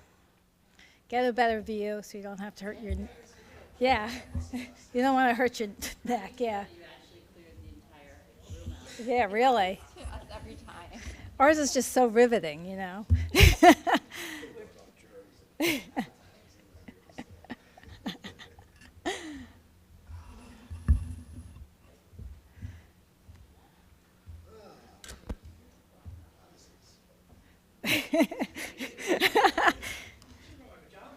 Okay. Okay. Robin will get you one. Yeah. Oh, she's too nice. Okay, I'm starting. Okay, we'll try to talk fast. Thank you for bearing with us. Good evening, board trustees, faculty, families, and community members. Tonight, we present our proposed budget, an outcome of thoughtful analysis, strategic planning, and collaboration. The budget reflects our district's core values and priorities, ensuring that every student has the resources necessary to succeed. As we walk through the details, I am confident that you will see our focused commitment to both academic excellence, student well-being, and fiscal responsibility.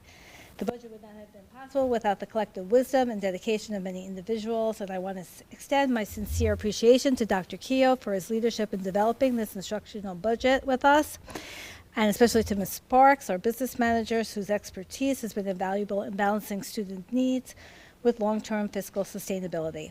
I also want to thank Ms. Bauer, our interim Special Education Director, for her thoughtful contributions in ensuring that the budget supports all students, particularly those with special needs. Our faculty and staff have played a vital role, as well, providing valuable insights to address school-specific priorities. A special thank you to our leadership team, Mr. Marash, Principal of Cottle Elementary School, and Assistant Principal, Mr. Kilgallen, focusing on our youngest learners, pre-K to grade 5. Mr. Arthur, Principal of the Middle High School, Mr. Colasuano, Assistant Principal and Director of Athletics and Student Services, and Mr. DeBellis, Middle School and High School Assistant Principals, whose expertise and commitment also contributes not only to the school but to student safety and security, and everyone has been instrumental in this process. Their collaboration ensures that our schools continue to thrive.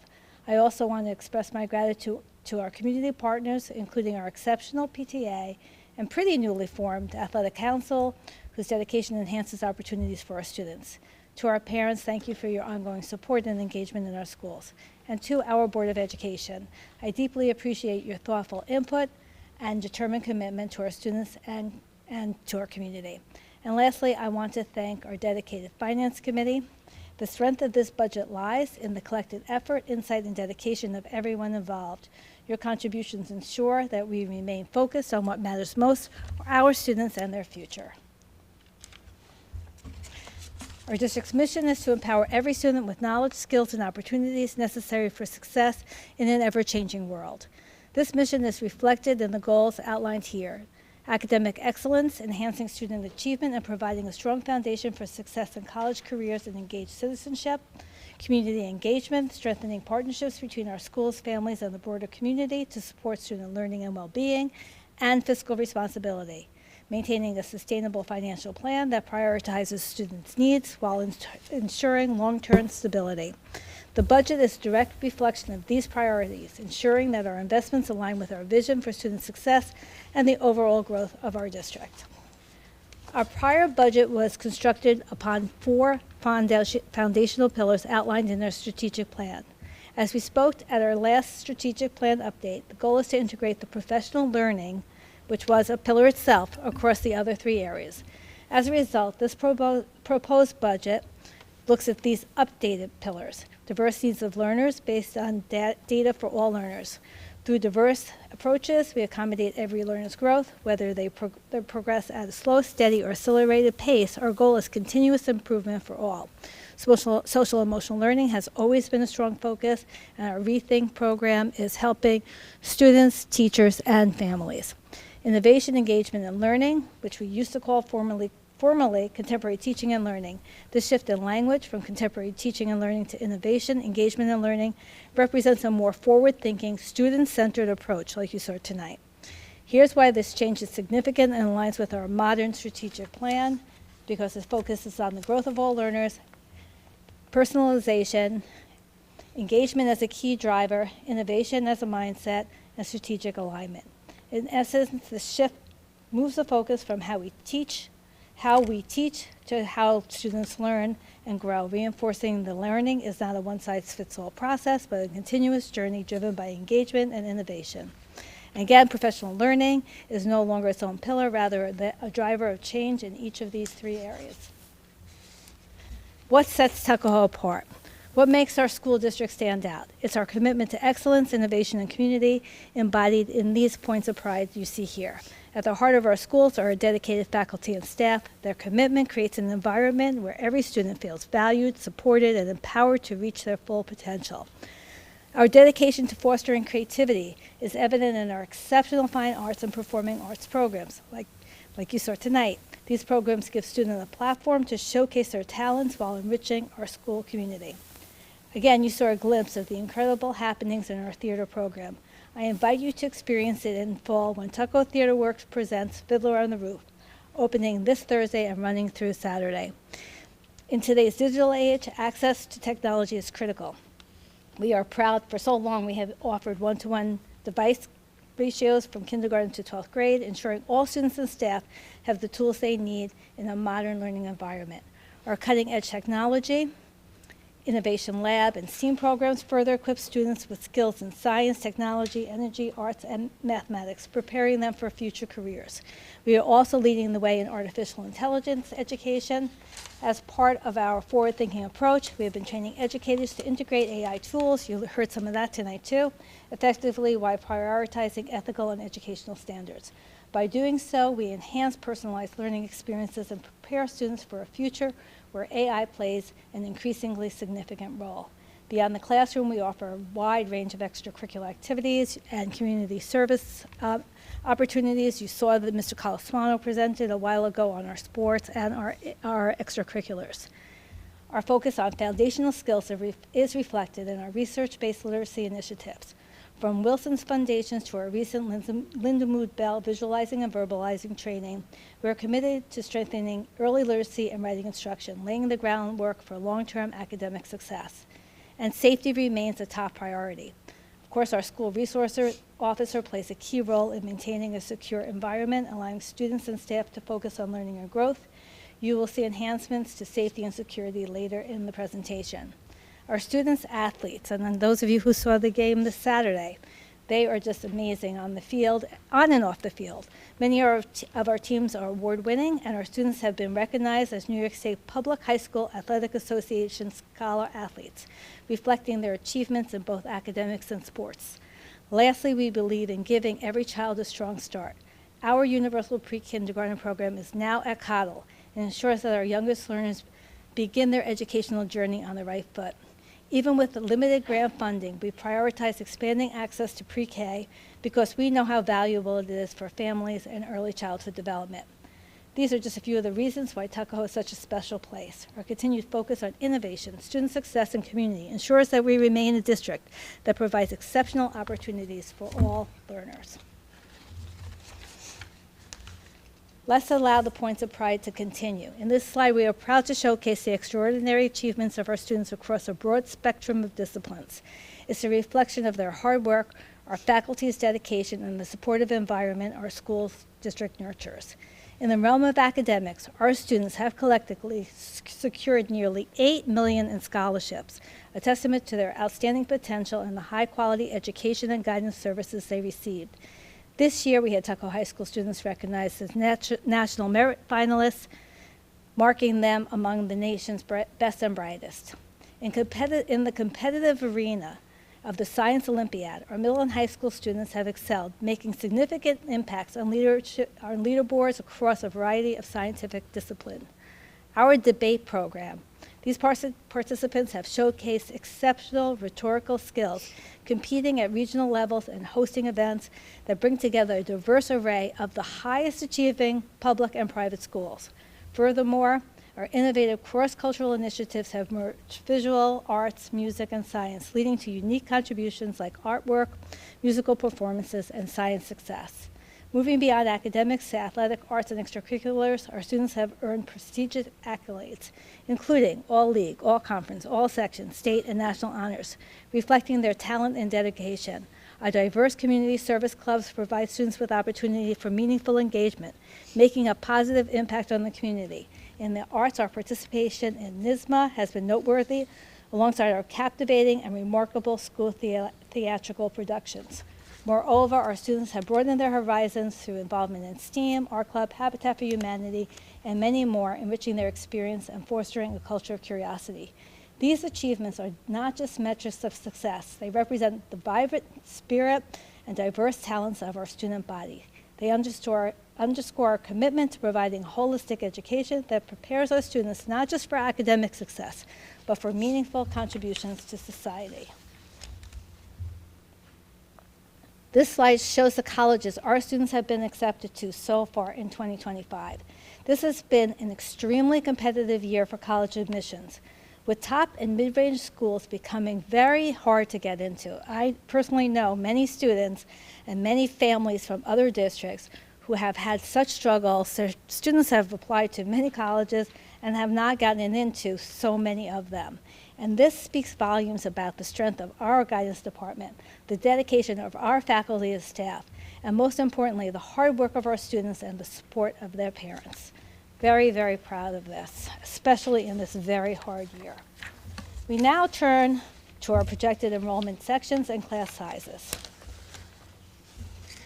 As you can see at William E. Cottle, we're not making any budgetary changes, keeping our commitment to small class size. And these classes for 25-26 are very small, and I know that's been one of the district's goals.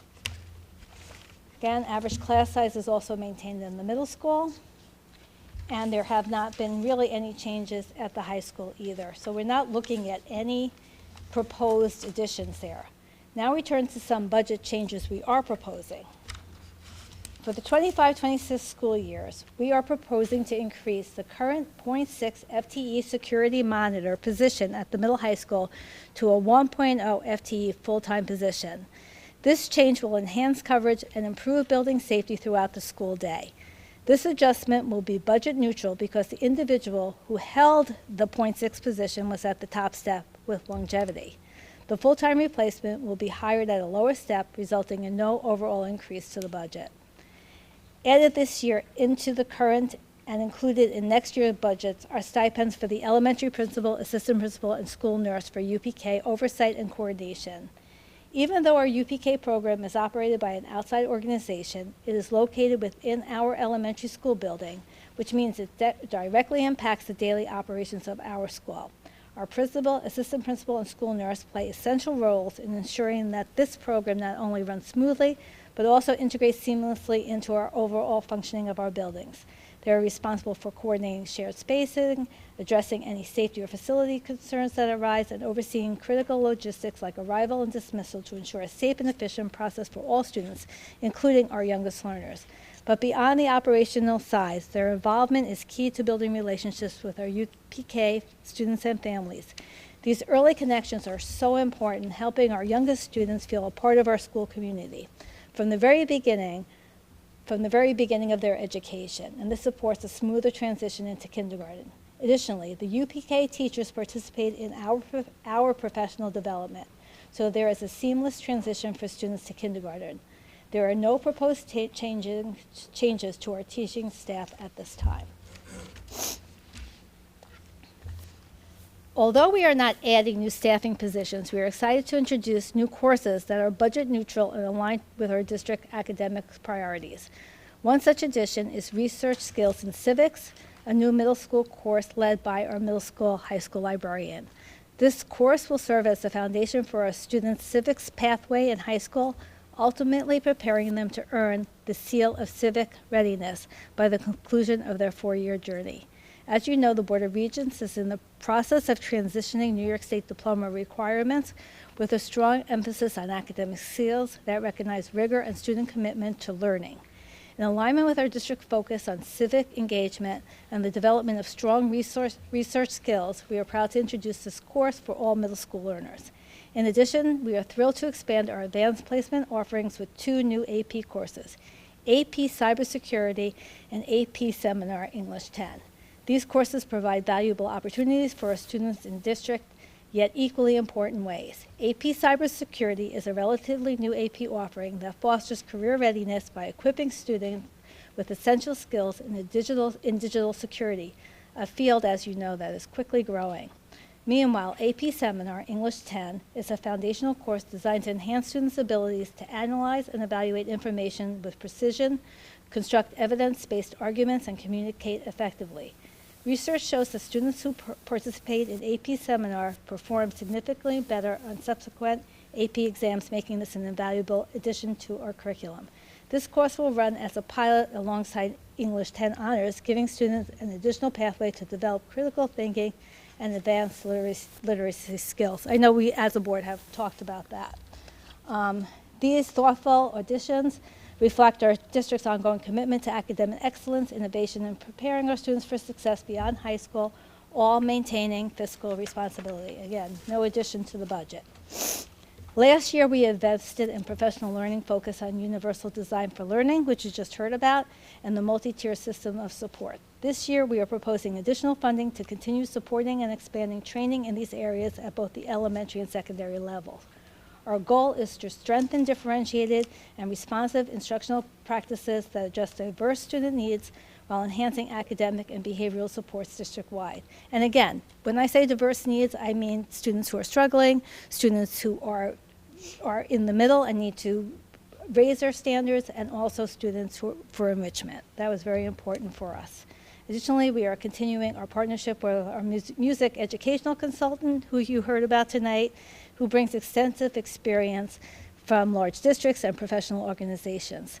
This year, we launched an initiative with him to refine and enhance our music program with a strong focus on vertical articulation, ensuring a seamless and progressive music education experience from elementary through high school. To support this work, we are allocating funds that will allow him to be on campus twice per month to further align curriculum, instructional practices, and student development. These strategic investments in professional learning and program development will be largely covered by grants, ensuring that we can continue advancing key district initiatives while remaining fiscally responsive. The next slide outlines proposed curriculum changes, which was discussed in this evening's spotlight on Cottle, and we've had other workshops with the middle school, high school, and we will have another spotlight on them also. First, we have our Envision math license renewal. We are proposing a one-time 3-year renewal of Envision math license to maintain district-wide coherence in the K-8 math instruction.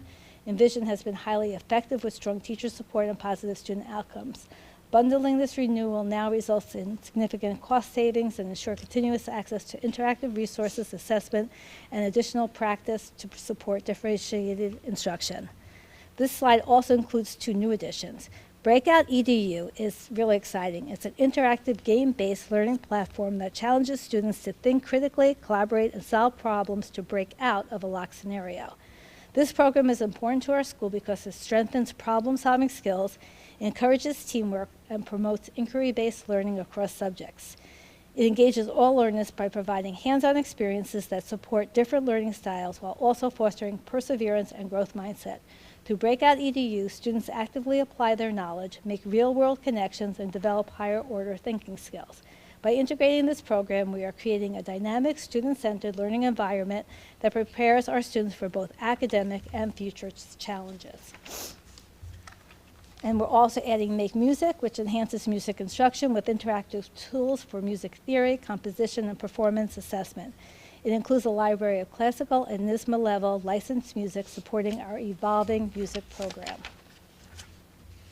Other proposed changes on curriculum. On this slide, we highlight GimKit, a gamified learning platform that has quickly gained traction at the middle school, high school among teachers and students. It supports collaborative study and review through interactive quizzes and strategy-based games, enhancing student engagement and reinforcing key concepts. We are also allocating funds for our partnership with Open Civics, which will support the implementation of the Civic Seal of Readiness. This partnership provides professional learning, curriculum review, and a customized dashboard to track student progress, strengthening civic engagement, and preparing students for active participation in democracy. Mr. Arthur, Dr. Keogh, and the school librarian have been in ongoing discussions with Open Civics and the Social Studies Department, as well as the Assistant Principal for Athletics and Student Services. Next year, they will begin laying the groundwork for students to complete the necessary steps to earn the Civic Seal upon graduation.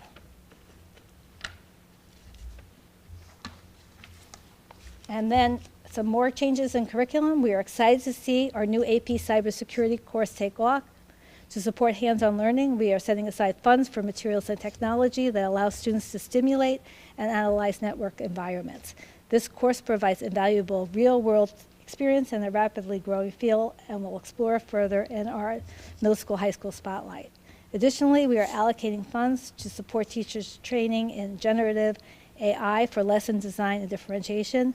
This year, teachers have explored Magic School AI, Brisk, and ChatGPT, which has been central to our professional learning on differentiating and universal design for learning, as we talked about tonight. These funds will help educators continue integrating AI as an enhanced tool for instruction and make learning more personalized and engaging for students. We are also, this is also exciting, launching a partnership with Hudson Valley Shakespeare Festival, bringing teaching artists into our 8th and 9th grade Shakespeare units. This collaboration will enhance the study of Shakespearean texts, focusing on characterization, improvisation, and public speaking to deepen student understanding and engagement with Shakespearean texts. More changes in curriculum. We are strengthening the alignment of reading intervention supports between the elementary and middle school. Teachers have received training in visualizing and verbalizing program through Linda Mubel, and next year we are allocating funds for key resources such as Wilson Academy, the Wade Assessment, RFC books, and OG Star reading licenses. These tools will help students with a comprehensive suite of materials to support reading success. Again, bringing these into the middle school. Wilson Academy, the Weight Assessment, RFC books, and OG Star reading licenses are all critical components of comprehensive literacy support systems that strengthen reading instruction and intervention.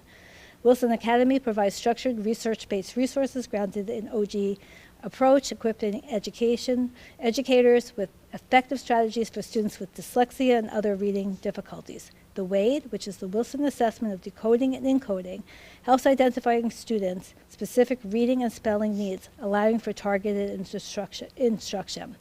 RFC books, standing for Really Great Reading Foundational Content, support phonics and decoding skills, reinforcing structured literacy practices for struggling readers.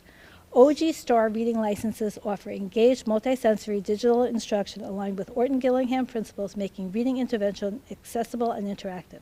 Together, these tools enhance differentiated instruction, ensuring all students students, especially those with reading challenges, receive the support they need to develop strong foundational literacy skills. We are also investing in BioZone license for the AP Environmental Science course, which offers visually engaging, globally focused resources aligned with AP Environmental Science course and exam description. These materials integrate current case studies, student investigation, and data analysis, deepening student understanding of environmental systems and scientific practices. In total, our proposed curriculum investments total $152,000, enhanced reading, science, social studies, and math across the district. This budget also brings Shakespeare to our secondary schools and expands civic readiness initiatives at our high school. As a district, we are committed to continuous growth. These investments reflect our upward trajectory and positive momentum. Tuckahoe Middle and High School is proud to boost such a traditional, rich athletic program that regularly sees its teams competing for league, sectional, regional, and even state titles. The participation rate in our athletic program have reached record heights, and we are excited to be able to offer such a robust athletic program in all of Section 1, especially for a school our size. Tuckahoe Athletics offers 24 sports with 45 teams across 3 seasons for our scholar athletes to choose from. We have continued to explore creative ways to expand our team and programming through building programs in-house while also exploring mergers with our neighboring school districts. We will now take a look at the proposed changes and additions within our athletic department. Now we know that Mr. Calasano mentioned many things, but for this year, we're excited to announce the proposed addition of a winter varsity track and field team, expanding our winter sports offerings and providing more opportunities for student participation. With 43 students on varsity and 29 on modified for last year's spring track season, there is a clear demand for this new addition. This team will enhance our winter athletics and create continuity for students involved in cross-country and track throughout the entire school year. We are increasing we are increasing the Section 1 officials' budget to accommodate the newly settled contract with the Officials Association, which includes a 6.35% increase year to year and a 2.75% increase moving forward. These costs, calculated across all sports and seasons, have directly impacted our yearly dues, requiring an adjustment to ensure continued support as participants of Section 1. Some proposed changes for extracurriculum. Kids Who Code, through hands-on projects, collaborative problem solving, and mentorship, and this is for WAC, participants will learn programming fundamentals while developing critical thinking and teamwork skills. The club will provide a welcoming and inclusive space where students can engage in fun, interactive coding challenges, from designing websites to building simple games and animations. By fostering a passion for technology, Kids Who Code aims to inspire the next generation of innovators. Now this year, these clubs were not in the budget that John spoke about. They will be in this budget, but we were able to run them because we didn't run Art Club. So poetry, but we will be running Art Club next year. So the Poetry Pals Club, which he spoke about, again, valuing the transformative power of poetry. Poetry Pals will develop student skills in reading, writing, and analyzing poetry. Cottle News Den, we started it this year with an eye on the importance of effective communication. The Cottle News Den offers an opportunity for teaching essential skills such as interviewing, editing, layout design. The goal is to inspire confidence in students as they publish their work, celebrating their voices and highlighting achievements within the school community. As part of the proposed 2025-26 budget, we are including funding for a new installment purchase agreement, IPA, through Southern Westchester BOCES in the amount of $425,000, which will be spread over 5 years. This IPA will allow us to address several critical technology needs across the district. The first major component is the replacement of almost all the desktop computers in the district. These devices are at their end of life, and importantly, they are not capable of being upgraded to Windows 11. This creates a significant security risk because Microsoft will eventually end support for Windows 10, meaning we would no longer receive important security updates. Replacing these desktops is essential to ensuring both the functionality and security of our network and data. In addition to the desktops, we will also be replacing all of the district's network switches. Network switches are a key component of the district's technology infrastructure. They allow devices across the district to communicate with each other and to connect to the internet. These switches are also at their end of life, meaning they are no longer supported by the manufacturer and cannot be updated, which increases the risk of network failures and security vulnerabilities. The third major piece of this IPA is the purchase of 300 Chromebooks. They're part of our ongoing device replacement cycles to ensure students and staff have access to up-to-date devices that can support instructional programs and online learning tools. It's important to note that in the 24-25 current school year, we were able to avoid the need for an IPA because we received $175,000 in E-rate emergency connectivity funding, which allowed us to purchase 500 new Chromebooks. That one-time funding allowed us to keep the technology budget neutral for the current year while completing an important technology infrastructure project, upgrading to a 10 gig fiber line and transitioning our server hosting over to the Lower Hudson Regional Information Center. For the 2025-26 school year, this proposed IPA will represent a budget addition of approximately $98,000. However, this will be partially offset by the retirement of a prior IPA, which will reduce the budget by approximately $20,575. This results in a net new cost of about $77,425, allowing us to make these critical upgrades while limiting the budget impact. The projected cost for 2025-26 transferred to other funds. I'll start with the special aid fund. The budget is $50,000, an increase of $5,000 from the current year. This adjustment is necessary to cover the district's portion of mandated extended school year programs for eligible students with disabilities. Approximately 80% of the cost of these programs is reimbursed by New York State, while the remaining 20% is the district's responsibility. This budget increase reflects our anticipated share for the upcoming year. We are reducing the budgeted transfer to school lunch fund by $15,000, bringing it down to $5,000. This year it was $20,000. This transfer is intended to cover the outstanding deficit balance on student meal accounts.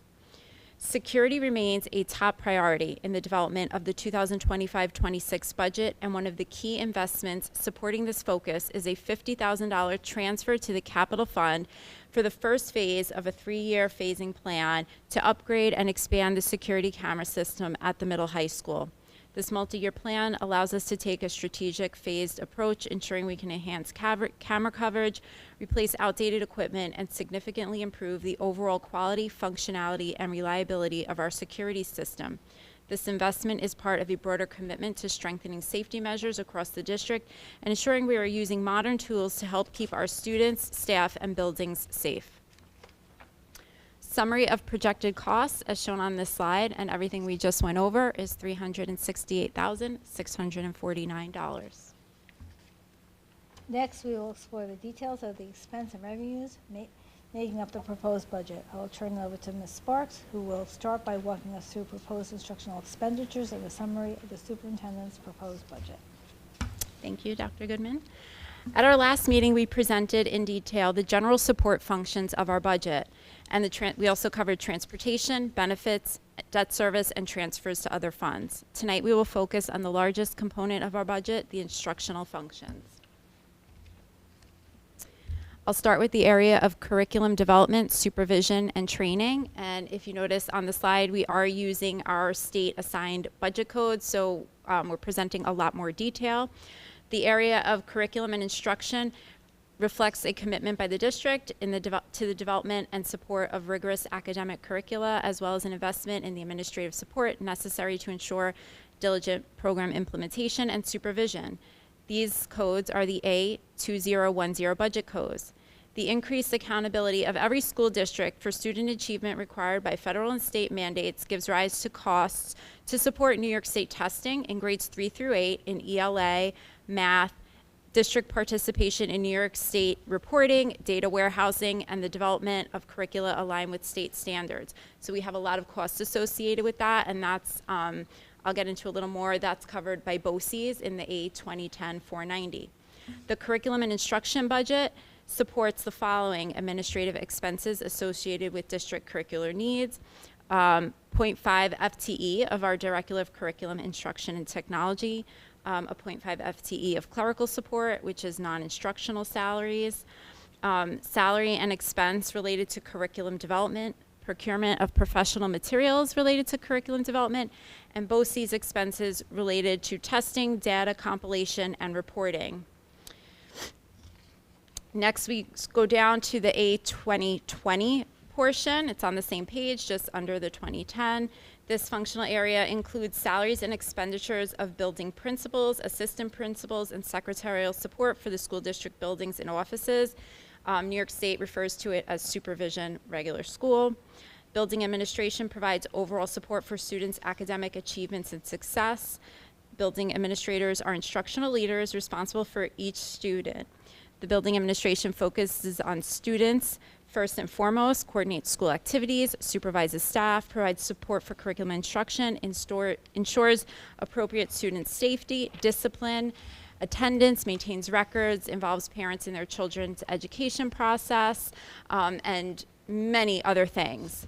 Added this year into the current budget and included in next year's budget are the stipends for the elementary principal, assistant principal, and nurse for UPK oversight and coordination. The supervision budget, A2020, includes one elementary principal, one elementary assistant principal, one middle high school principal, one middle high school assistant principal, a middle high school, a portion of the middle high school assistant principal's salary for middle high school assistant principal for student services and athletics, a portion of his salary for clerical support staff.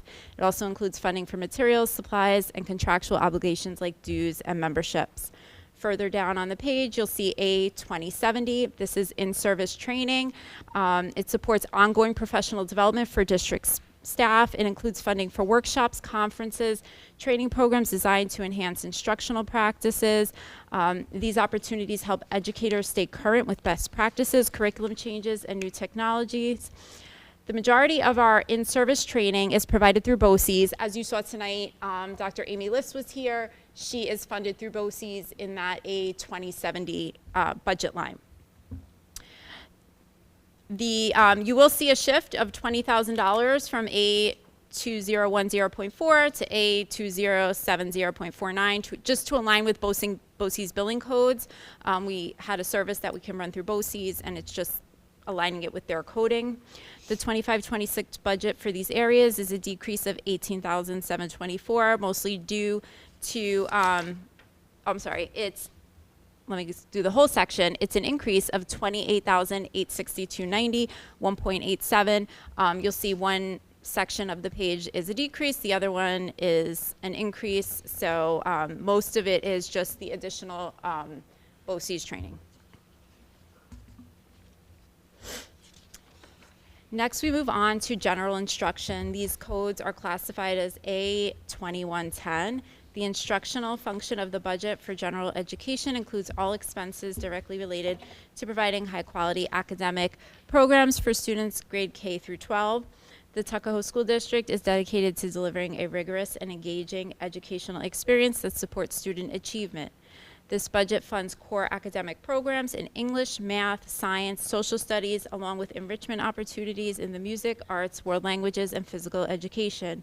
Additionally, resources are allocated for intervention services to support students who may need additional assistance.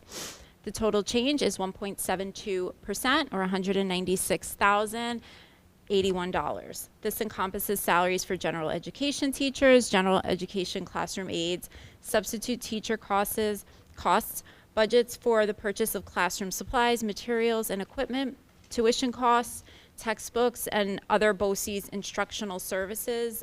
That's our BOCES Arts and Education program. It funds a lot of arts and education, enrichment programs that are mostly funded by the PTA. It's a really great service that we get through BOCES.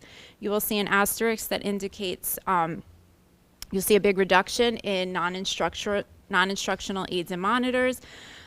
3 staff members that were budgeted in that line are now budgeted in the A2250 special education code, so it's just a shift. The majority of the increase is due to contractual salary increases offset by that shift to a different function and the purchase of new supplies and materials and textbooks. Next, we go to our A2250 functions, which is our programs for students with disabilities, and A2280 is occupational education. The A2250 functions are our costs to run the programs for students with disabilities. These costs include salaries for special education teachers, director of special ed, teaching assistants, teaching aides, classroom supplies, and textbooks. This function also includes tuition costs for special education out-of-district placements at other schools or BOCES as per IEPs. Occupational education services are provided through BOCES. This budget is projected to remain flat for 25-26. Overall, the expected costs for special ed, the projected cost for special ed and occupational ed services will increase by $116,941 or 1.84%. This is attributed to an increase in staff salaries and the reclassification of 3 aides from the A2110 function code. You will see we did make some decreases to the budget for tuition and BOCES. That is just based on looking at our cohorts, working closely with special ed, making sure we do have somewhat of a contingency in there, but we are able to bring that down, which will offset some increases. Next, we move on to educational TV, library, and computer instruction. We call this area library media. It's A2610 and A2620. Instructional technology is A2630. These functions of the budget are resources that enhance literacy, research skills, and digital learning. The library media functions of the budget support student learning by providing access to educational resources, technology, and digital tools, as well as library books and periodicals.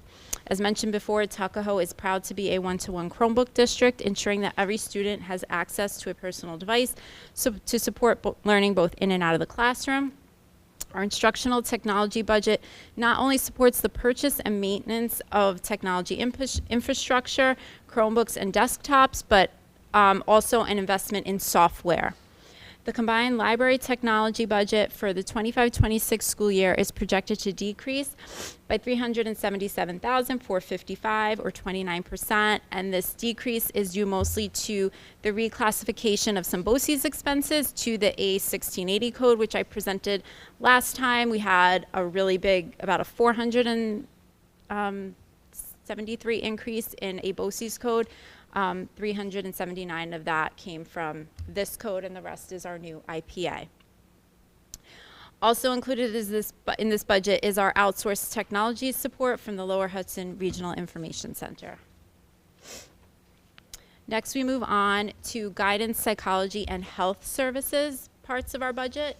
These are 2805, 2805 is attendance. We do have some software related to that. 2810 is guidance, 2815 is health services, those are our nurses, and 2820 is psychologists. The school district's budget for guidance, psychology, and health services plays a critical role in ensuring the well-being and success of our students. These services provide essential academic, social, emotional, and health-related supports to students across all grade levels, helping them navigate challenges, access resources, and achieve their full potential. The district's guidance counselors are key partners in student success, offering academic advising, college and career counseling at the high school level, and social emotional support. They work closely with students to create academic plans, address challenges, and connect them with resources. Additionally, they play a vital role in managing student transitions between grade levels and preparing them for post-secondary education and careers. The budget for guidance services primarily supports salaries for 4 guidance counselors along with supplies and materials. With an increasing focus on student mental health, our school psychologists provide essential services in assessing and supporting students with learning, emotional, and behavioral needs. They conduct evaluations and provide services to students as per IEPs. The budget supports 3 school psychologists district-wide. Included in the A2820 budget is funding for school psychologists, assessment tools, and supplies and materials. Health services, the health services portion of our budget supports our school nurses who provide daily medical care, manage student medication, and respond to emergencies. School nurses also play an important role in public health by monitoring communicable diseases, administering screenings, and promoting wellness initiatives. This budget includes salaries for our 2 nurses, medical supplies, funding for health services related to non-public students to ensure compliance with state regulations. We also budget for substitute nurses in this function. Added this year is a stipend for our school nurse for health services related to the UPK being housed at Cottle.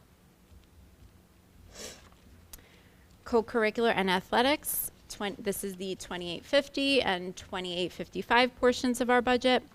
This portion, funding covers our vast offerings of co-curricular clubs and activities district-wide, as well as our robust athletic program.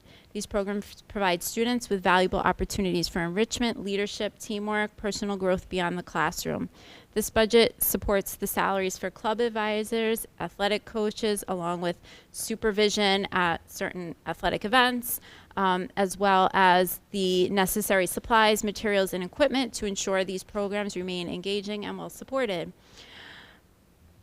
You will see the increases that reflected here that we discussed previously, the additional clubs in the A2850 115.15 and the additional about $10,000 for the addition to athletics. And you will see also reflected here the BOCES Section 1 increases are about $15,000. I thought it'd be good to just put in a summary of all our BOCES costs. We talk a lot about BOCES and the services they provide, and there was quite a few shifts between BOCES codes this year, and just the way BOCES was classifying stuff. So all in all, if you look at all our BOCES costs, you will see that big shift of a plus 473,000 in one line, a minus 376 in another line, but overall the net increase in BOCES is 76,126, which is 3.19%. And a lot of that is due to the new IPA we are taking on the books. So I just thought this would be good for the board and the community to see a summary of our BOCES costs. To summarize the superintendent's proposed budget, taking everything we presented at the last meeting and this meeting, we have given you a detailed overview of each function. At our next meeting in April, we will have a document that has even more detail of a line-by-line breakdown and narratives in preparation for the board's adoption of the proposed budget. The budget-to-budget increase is 4.99%, or $2,084,400. The largest cost drivers in this increase are employee benefits and debt service. Additionally, there was some reclassifications between general support and instruction related to BOCES expenses, as we talked about on previous slides. This adjustment makes the general support function group appear to have a larger increase, while instruction only shows a slight increase.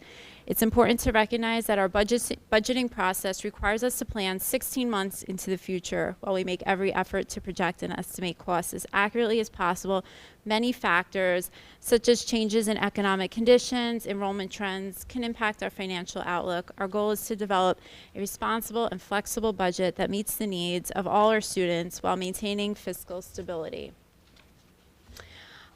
Here I'm showing a breakdown of the same budget by something called object. So we talked a lot about functions, which is the big groups of, co-curricular, special education, facilities.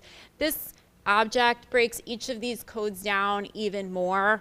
Anything that's at point 1 is salaries, equipment. So I just summarized all our objects here, and it really gives a breakdown of salaries, equipment, contractual, not including special education. And by contractual, I mean like obligations, not contract for salaries, but just legal contractual obligations that we have and we need to run the district, supplies and materials. So it identifies really the specific goods, services, or obligations associated with each budget and transaction. So each function is broken down even further into objects.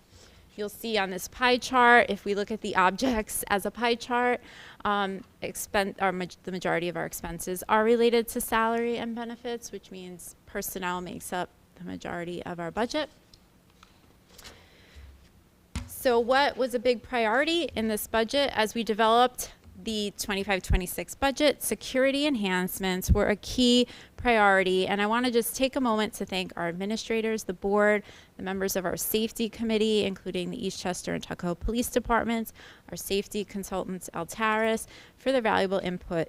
One important investment to note is that we are maintaining the $50,000 transfer to the capital fund, which will allow us to begin our first phase of the 3-year plan to upgrade our security cameras in the middle high school.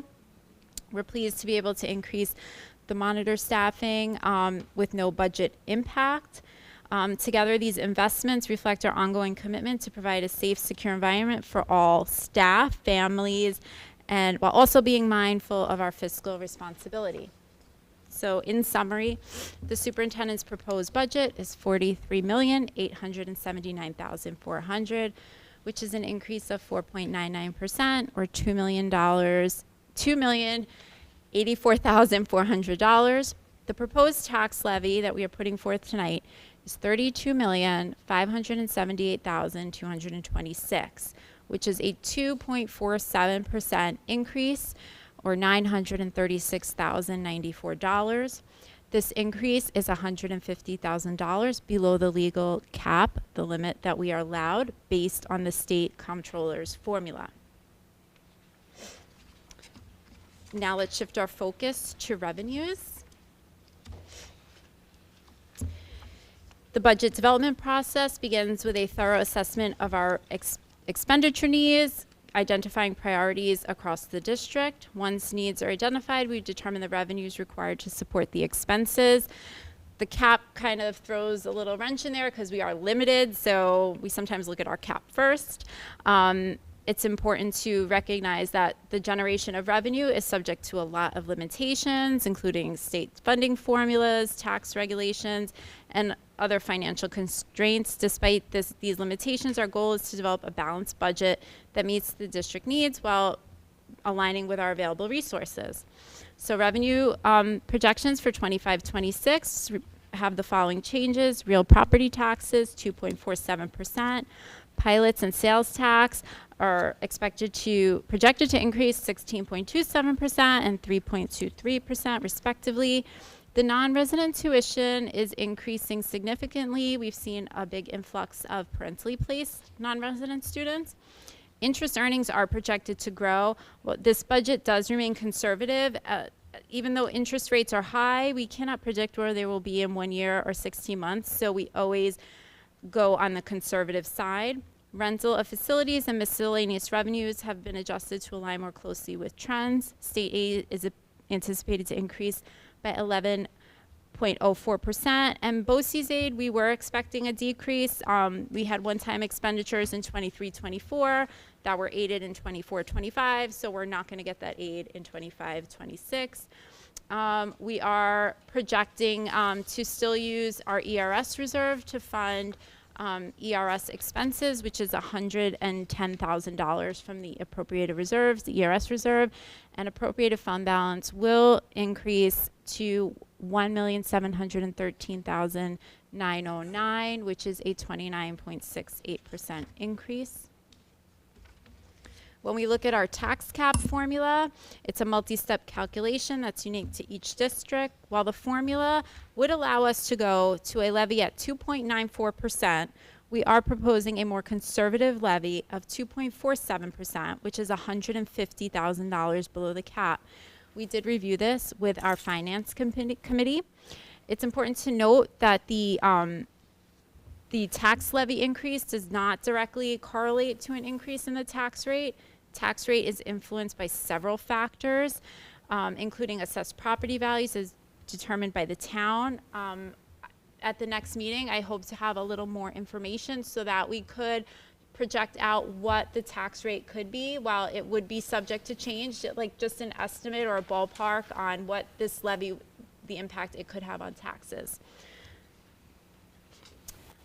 This chart just shows a summary of our tax levy change since the inception of the cap.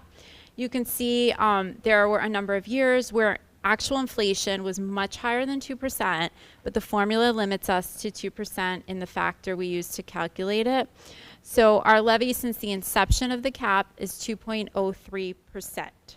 So you can see the recent years, inflation was 8%, and our levy only went up 2.74%, or, when it was 4.12%, we only went up 1.94%. So the average is 2.03 since the inception of the cap.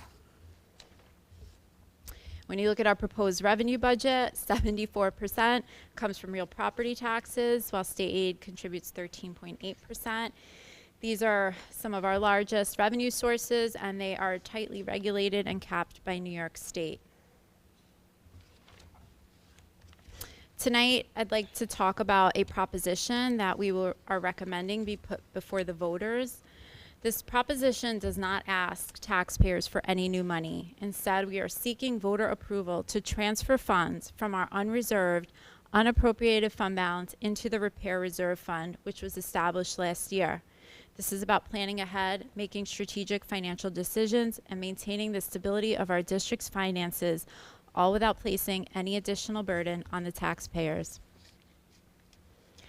As part of our commitment to responsible financial planning, we are asking voters to approve a transfer of $650,000 from our unreserved, unappropriated fund balance into the Repair Reserve.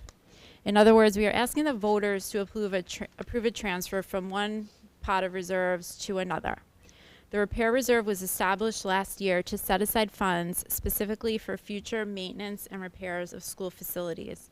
This allows us to proactively plan for necessary repairs rather than reacting to unexpected issues, which can often be more costly. This proposal has been reviewed with the Finance Committee, ensuring that it aligns with our long-term financial strategy and best practices for maintaining our school buildings. By making this transfer, we are reinforcing our commitment to keeping our facilities in good condition while preserving the district's financial stability. After conducting an analysis of our tax cert reserve and outstanding petitions, we determined that there are excess funds that were originally designated for the 15-16 school year, and these funds are no longer needed for that purpose. Once these funds are liquidated, they will fall into our unappropriated fund balance, making them available for this transfer to the Repair Reserve. This allows us to put these unused funds to good use, ensuring that we have dedicated resources for maintaining and repairing our school facilities. So no new taxpayer money is required. We're not asking the taxpayers for every new funds. The state law requires that the voters approve a transfer into the Repair Reserve Fund. So it's simply a transfer from one fund to another. It preserves our long-term financial health, making sure money is available for future repairs. Again, helping to avoid borrowing, and helping to avoid those emergency situations. And it allows us to plan proactively for repairs. So I know I've talked about this a few times, but I just want to go over this transfer into this reserve fund is it's a proactive financial decision that strengthens our long-term stability. By setting aside these funds now, we can support ongoing facility maintenance. It allows us to plan ahead for repairs rather than relying on emergency funding or tapping into our operating budget, which can be very expensive to the taxpayers and disruptive. So it's important to emphasize it's not new money we're asking the taxpayers for, simply a reallocation of existing funds to better align our reserve with anticipated needs. Our proposed budget for the upcoming fiscal year has been designed to balance the need for quality education with fiscal responsibility. We have navigated the complexity of many revenue constraints and anticipated cost increases, aiming to maximize the resources available to support our students, staff, and community. Despite facing uncertainties in funding and expenditures, because we do it so far out, we want to make sure that we uphold our commitment to excellence in education while adapting to anything that may come our way, why we are transferring funds for that matter. As we draw this presentation to a close, I'd like to highlight the key aspects of our proposed budget. This budget is not just a financial plan, it's a blueprint for our district's future, carefully designed to our strategic plan objectives and to propel us forward with our shared vision of excellence in education. This budget underscores our commitment to professional development and educational programs. Understand that our faculty are the cornerstone of student success, and by investing in their growth, we're to receive. Moreover, this budget is dedicated to supporting academic initiatives. A key component of our budget is the introduction of new courses and the expansion of professional development and innovation.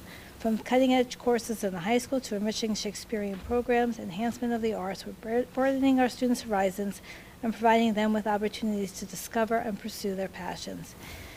It is our commitment, again, to the diverse needs of learners. We're enhancing the continuum of special education services and services for enrichment. Technological advancements play a pivotal role in modern education, and our budget reflects our determination to strengthen our technology infrastructure. This is not about just having the latest tools, but about creating a learning environment where technology facilitates personalization, engagement, and effective educational experiences for every student. This budget is focused on security, enhancing our camera system, as well as extra security monitoring. This budget is a testament to our district's dedication to fostering a dynamic, inclusive, and innovative educational environment. It is designed to support our students, empower our teachers, and engage our community as we continue to grow and excel together. Tuckahoe leads the way, every learner, every need.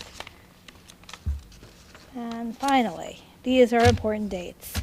So we already had this development, preliminary budget forecast, the budget presentation, and tonight the presentation of the superintendent's proposed 25-26 budget. April 22nd is the Board of Education adoption of the 25-26 proposed budget. April 29th is a budget review. May 5th is the budget hearing, and May 20th is the annual budget vote and trustee election. Thank you for being with us this evening. I know it was a long night. Thank you for your patience. Again, I want to thank our administration and faculty for their assistance, and to our wonderful board for your patience and for your advice. Thank you.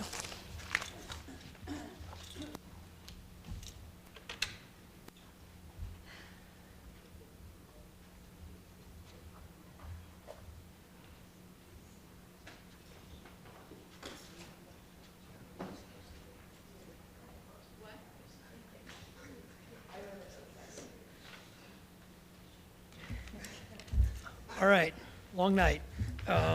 Thank you for that presentation. I know a lot of work went into that. Anybody have any questions? No? I'll keep it brief.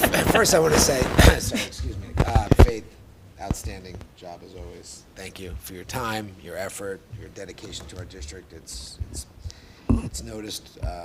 It's phenomenal. This is a very detailed budget. Thank you, and I want to thank you to the Finance Committee.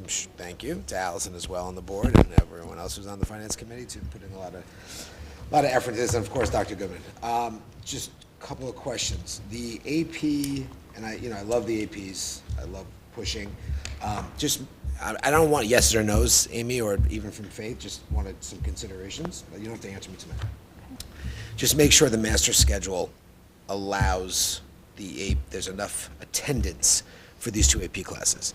I'm not saying we made a mistake with AP accounting last year, but we put that on the schedule and there wasn't enough participation, therefore it got canceled. So just make sure we have enough before we spend the money on that. And I love the AP. Secondly, I noticed here there's the AP Cybersecurity Networking Materials of 7,000. I didn't see the AP seminar. No, that's the extra course I spoke about that. Oh, you did? Sorry, I missed it. Sorry. And it's so cool, really. No, we're going to have Pete the teach projected it. cost here is 7,000. No, what I'm saying is, Amy, you missed it. I'm saying I'm the sorry. projected cost for AP cybersecurity was 7,000. I didn't see a projected cost for AP seminar. Oh, okay. Was that, okay. maybe it's not in here? I don't know. I'll check on that. Okay. Just please make sure we have the bodies to keep this going. One thing I didn't see, you don't have to answer me yes or no. Of course, you know what I'm going to say is BOCES. You know how I feel about that. Just please consider that for this budget. We can talk offline. One thing I do like to see a recommendation or a consideration is COTL to have its own reading specialist. I know we have all the programs down there. You're training teachers and certifications. We have two of the most phenomenal reading specialists up here. I'm not going to mention their names. Everyone knows who they are. I'd like to see one in COTL. We have two in the middle school, high school. Please consider one in COTL. I'm just going to leave it at that. I had one more thing. Thank you for the cameras, Faith. Always much appreciated. Thank you very much for putting that in there. And there was one more. Regarding Andy Colasano's recommendation of which I thought was a great idea, as the strength and conditioning, fitness, nutritionist. I'd like to see if we can kind of maybe implement that into next year as well, only because we have a lot of student athletes here. I mean, the roster, the amount of sports that we're offering is, bowling. Congrats to the bowling team, by the way. Yeah, congratulations. Who were all league and all segments. Yeah. So I'd like to see if we can implement that. We do have kids here, students that D2, D3 athletes. Besides strength and conditioning, I think nutrition is it's a part of everyone's life, our daily lives. I think our kids need to have someone that really focuses on that. If we can try to get that in, it'd be great. Yeah, and we could look at it. I'll talk to Mr. Calasano and see where else we can squeeze that in, And the other things I recommend. and all those other things, yes. And we do have teachers that are teaching I know reading at the Cottle, I know. And I cannot talk about Fine. staff. I know that we're making some changes and adjustments on Okay. who is going to do what next year. I'll leave that up to you. But I have complete faith. Okay. Thank you. Thank you. I know it's a long night, but I have a few things. Great job, by the way, from both of you, Faith and Dr. Goodman. One thing I want to say, just to start off, is I want to thank you, Dr. Goodman, for always proposing a budget that is very taxpayer conscious. It really is. I know that not every district leader operates that way, thinks that way, and you've always given us a budget that is fair, yet consistently improves our district. So thank you for that, and Faith for doing all the work for it. It's very much appreciated. I know a lot of people don't realize what earned true. I know. As Faith was doing this, I was like, Allison is loving this too, because you probably found this riveting, a lot of it too. I was watching everybody, but Allison, you were so focused. It's, not only because it's my job, but I know, that's why I'm saying that. It is Yes. a key part of being on the board is Yes. really the budget. And Absolutely. I've seen districts where their superintendents are not so budget conscious. Thank you. And it's something to be commended for. Okay, anyway, so the 18,000 for the UPK stipends. Okay. That, this year we did approve stipends. So is it really, how much more is it than we're It's not already more. paying this year? So It's just that it wasn't in the budget last year, and now exactly, we're putting it in yes. the budget. Okay, I wanted Okay, to make that yes, clear yes. to everyone that we are We already found a way to paying pay that. for it last year, but it wasn't in the budget, so this year we made sure it was in the budget, because we couldn't roll over what's not there. Right, Let's but make- it's not yes. truly a brand-new It's- increase because we are Exactly, doing because you it. approved it this year. Okay. The UDL and the music director, the grant funding, no concern about possibly those grants not being funded and not being able to continue that?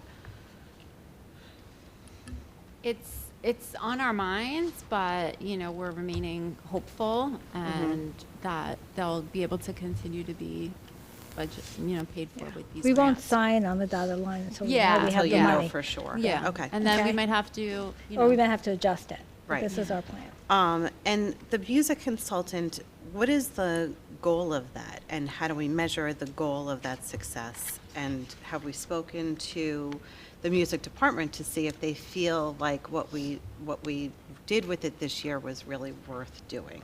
I have myself spoken to them just recently, because I did want to know that, and Mr. Grasso. Thank you, Grasso, did compliment him tonight, so I think that they are enjoying him. We're cutting some of it for next year. It's not going to be as much, because I also think that our department by itself, and we have some amazing teachers, as you can see, are also, raising our department, as you saw tonight in tonight's presentation. Okay. I just want to make sure that before we dedicate so much money to it, that it's something that they feel is worth doing, Right. that they're getting something out of it. The civics readiness, the $8,000 for that consultant firm, that console to do that. That just seems like a lot for just a seal on the diploma, or, you know, that the kids are going to get. Like, what is that really going to do for the kids? Is it for the students, I should say? Is it a class that they have to take? Is it just something that throughout their It's their throughout there. day? It's a lot of work. It is a lot You of can't. All these seals are not just like you have to seal. I mean, you have to. Students have to do a lot. You have to change your curriculum. And as I wrote to you recently, like everything is changing. Like there's the ninth. Well, I don't want to get this out there. Nobody's going to study for Regents again. But it's not. It's a ton of work. Right. It is. I've learned that too. I said the same thing. But usually, some school districts have a person that is just working on these seals. Like that's their job. This is just a consultant. Okay. And so you don't think it's something that we could just do with a stipend position? Not less than right now. It's 8,000? so Okay. you know perhaps next year. But like I said, the seals are a lot of work. And then, I guess, just explain to me, because I did write to you asking about this. So the budget for the clubs, not just the ones that are listed in the program, which I think are great that you guys are adding. I really love what they showed.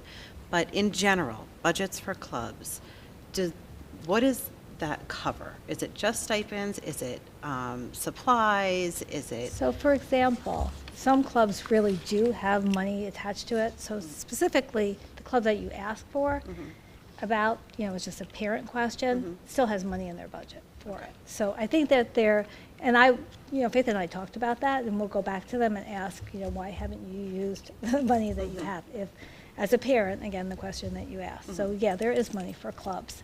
And clubs, tell us if they need more money.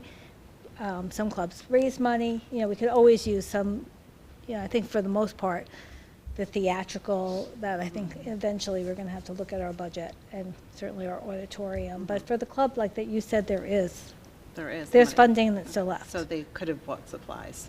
Yeah. Right, okay. So I was surprised.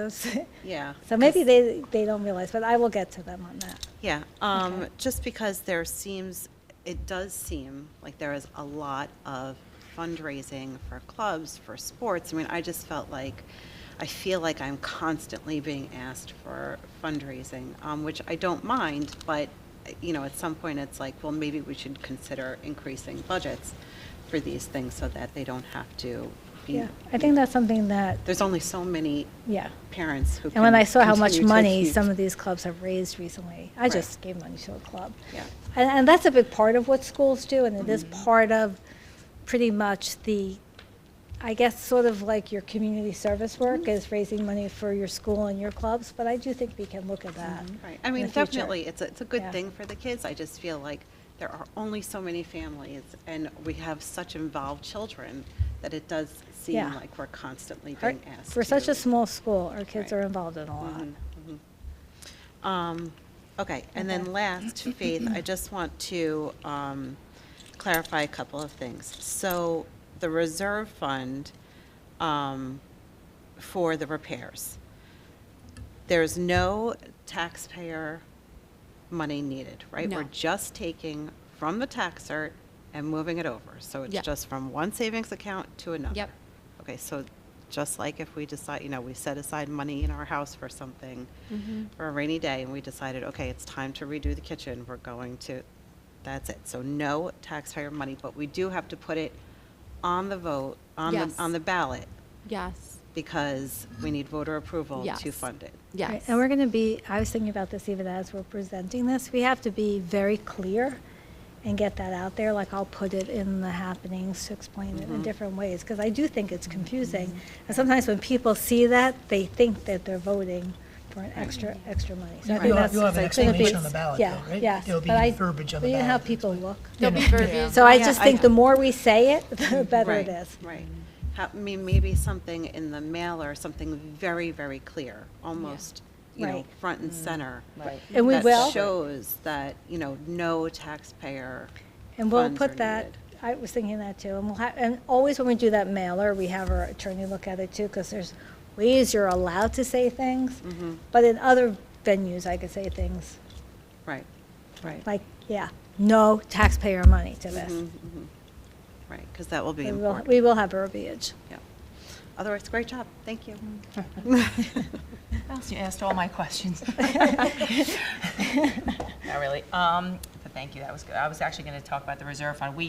Alice and I sit on the finance committee, so we have talked about this. And I just for anyone listening still, it really is just like setting up bank accounts for repairs for things that we will inevitably need down the road, and so to avoid taxing and asking or sort of levying more to pay for repairs.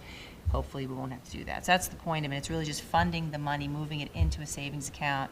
So we have the repairs reserve, and then So the repair reserve will be on the ballot to fund Right. it, but there's a resolution tonight to establish an insurance reserve. Okay, that's which the other one, we right. don't need any voter approval Okay. to fund or set up or Yes. spend from. Right, but I have, and thank you, Dr. Goodman and Faith and Beata and everybody in the team there, that you guys, it's an amazing, job to be so detailed and go all, like, for hours talking about it. But no, it really is, and also having foresight. Those reserves are important.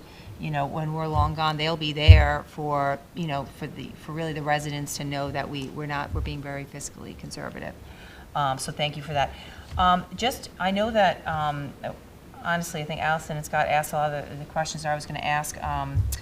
I just wanted to point out, I like that you put in the presentation. First of all, the presentation's great, just the handout was great too.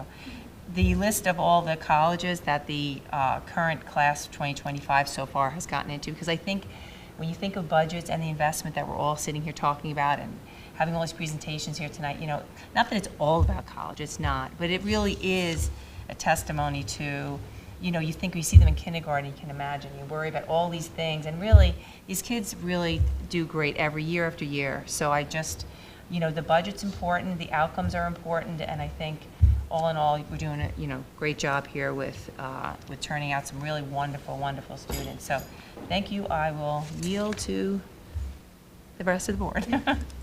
Yield my time. I'll kick it over to Therese if she has anything. All right. For me, great questions so far.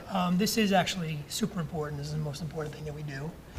And there's a lot in here, and I am definitely going to put some more time and thought into this, and I'll be emailing some questions.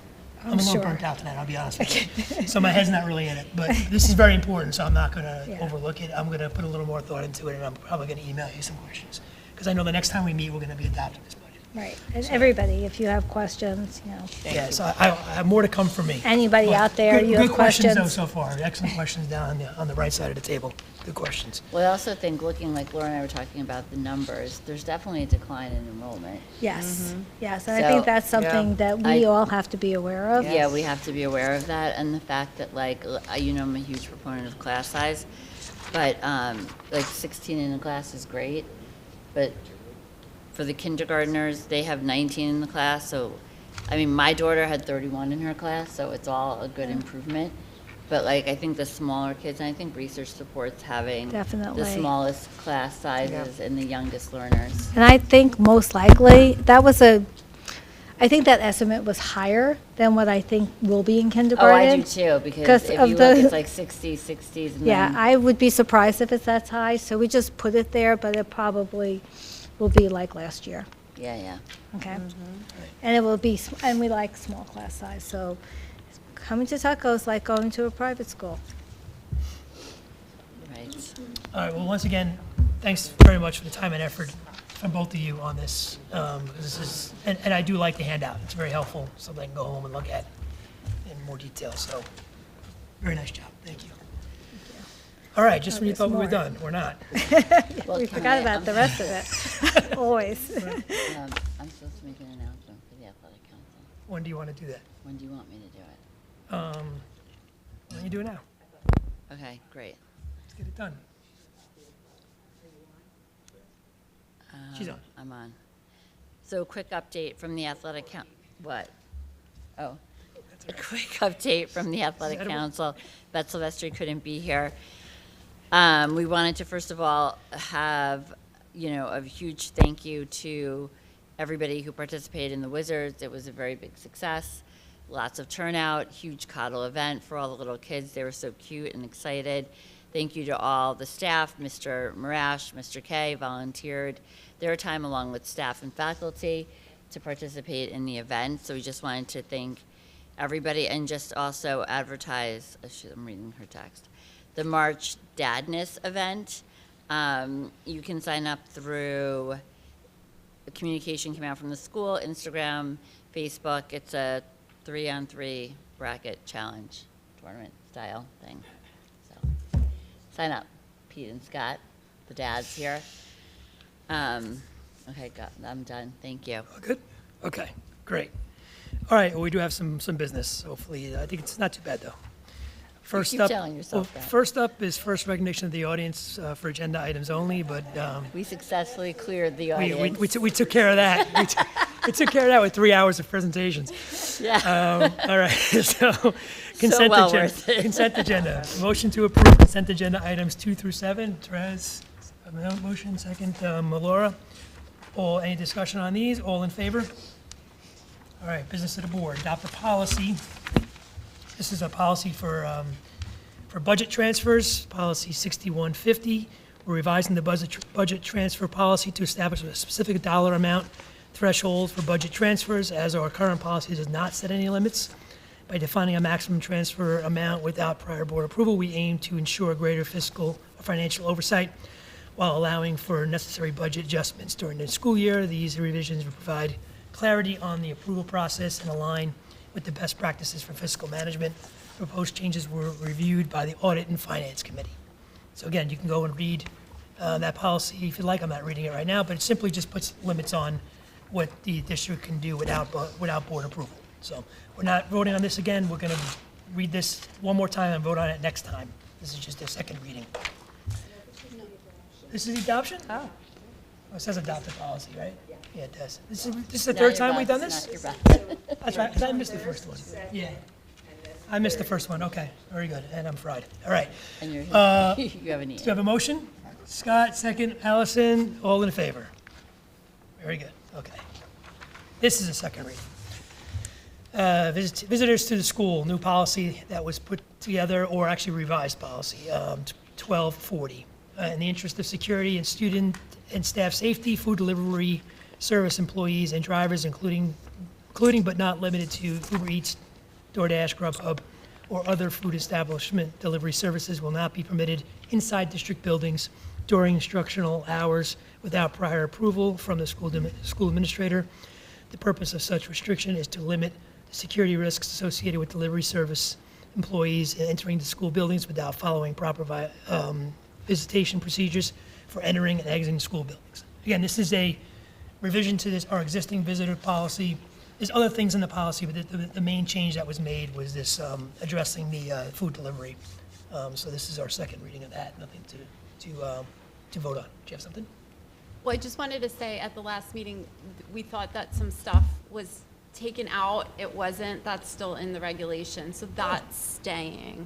Yeah. So all the stuff that I put out is still. Yeah, it's still there. That's in a regulation. It's not like there's a policy and regulation. So that is still going to be there.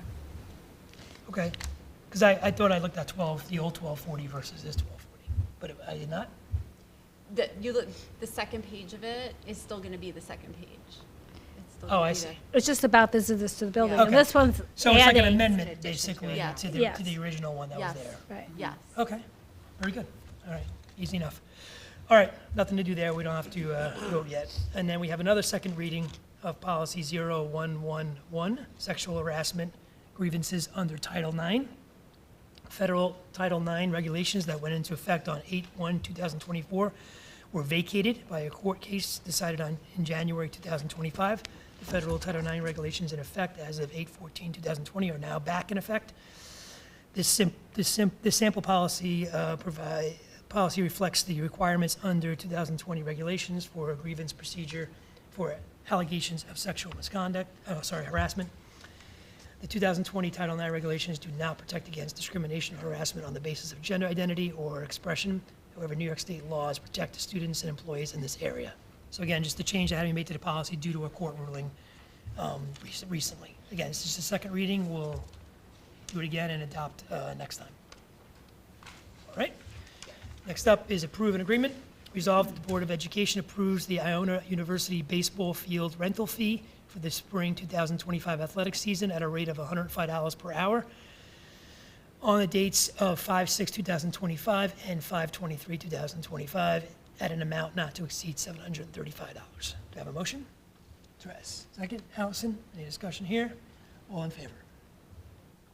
Next, approve another agreement. Resolved that the Board of Education hereby approves the contract by and between the district and Healthy Kids Extended Day Program Incorporated for the operation of a universal pre-kindergarten program for the 2025-2026 school year and approves payment thereunder. Do I have a motion? Second. Laura. Any discussion here? All in favor? Next, approve an agreement. Be it resolved that in accordance with the provisions of the general municipal law, the Board of Education of the Tuckahoe Union Free School District hereby awards the contract for cabling and installation of the wireless lock sets for the door replacement at William A. Cottle School for the school district's 2023 capital improvement project to Day Automation Systems Incorporated in the amount of $16,912.50 through cooperative purchasing with New York State Office of General Services under contract number PT-68783 on the basis that the award of the contract to Day Automation Systems Incorporated provides the best value to the district based on, among other things, an analysis and comparison of the pricing, experience providing the goods and services, reputation in the marketplace, and financial capability. And because such award ensures a prudent and economical use of public monies, it is in the best interest of the district, taxpayers, facilitates the acquisition of goods and services of maximum quality and at the lowest possible cost under the circumstances, and guards against favoritism, improvidence, extravagance, fraud, and corruption. This award is subject to the submission of all required documents by Day Automation Systems Incorporated to the district and execution of the contract by Day Automation Systems Incorporated in a form approved by the district. Do I have a motion? Allison, second. Laura, any discussion on this? All in favor?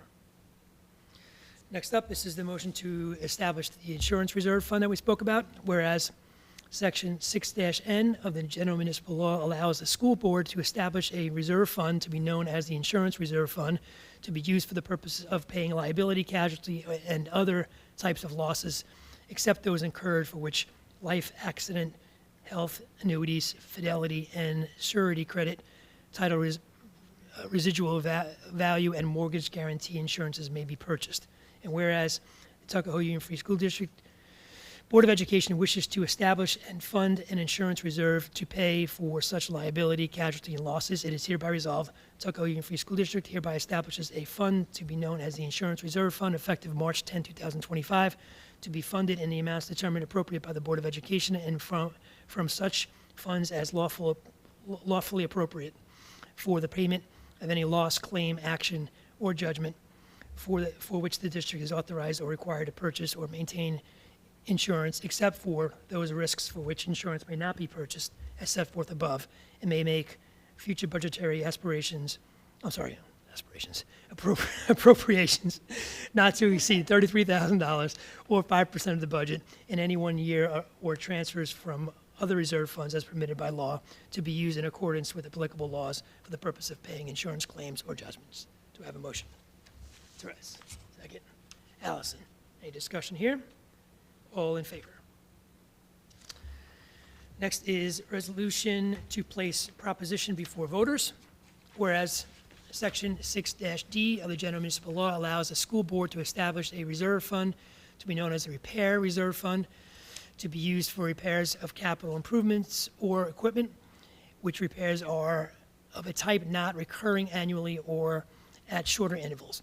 And whereas the General Municipal Law, Section 6-D, requires voter approval to fund the repair reserve in any amount, and whereas the Board of Education duly established a repair reserve on June 17, 2024, and desires to fund such reserve in the amount of $650,000 from the unappropriated 2024-2025 fund balance. And whereas the Board of Education desires to place the proposition before the voters to authorize funding the repair reserve in the amount of $650,000, it is hereby resolved, Tuckahoe Union Free School District Board of Education hereby authorizes the following proposition to be placed before the voters at the May 20, 2025 budget vote and election. This will be on the ballot. Shall the Board of Education of the Tuckahoe Union Free School District Board of Education be authorized to fund the repair reserve in an amount of $650,000 from the unappropriated 2024-2025 fund balance to be used for repairs of capital improvements or equipment, which repairs are of a type not recurring annually or at shorter intervals. Do I have a motion? Scott, second. Allison, any discussion on this? We've already discussed this. All in favor? Approve an installment purchase agreement. Resolved that the Board of Education of Tuckahoe Union Free School District hereby adopts the installment purchase agreement, IPA, resolution as attached to the official minutes of this meeting. Do I have a motion? Therese, second. Laura, any discussion there? All in favor? Okay. Approve a cooperative bid, whereas it is desired the Southern Westchester Board of Cooperative Educational Services to allow any officer, board, or agency of a political subdivision or any district therein adopting this resolution to bid jointly in those supplies, commodities, materials, and equipment set forth below.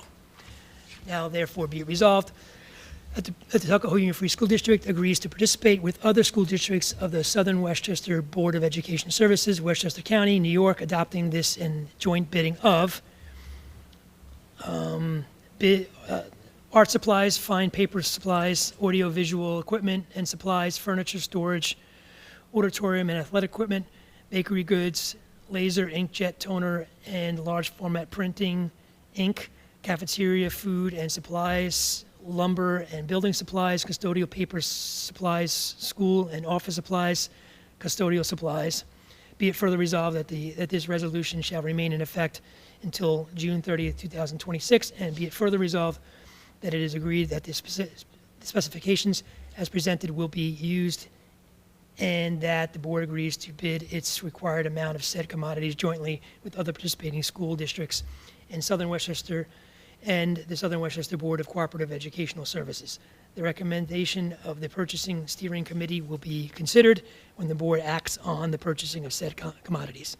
Be it further resolved that the invitation to bid will be advertised by BOCES in the Journal News in accordance with provisions of Section 103 of the General Municipal Law.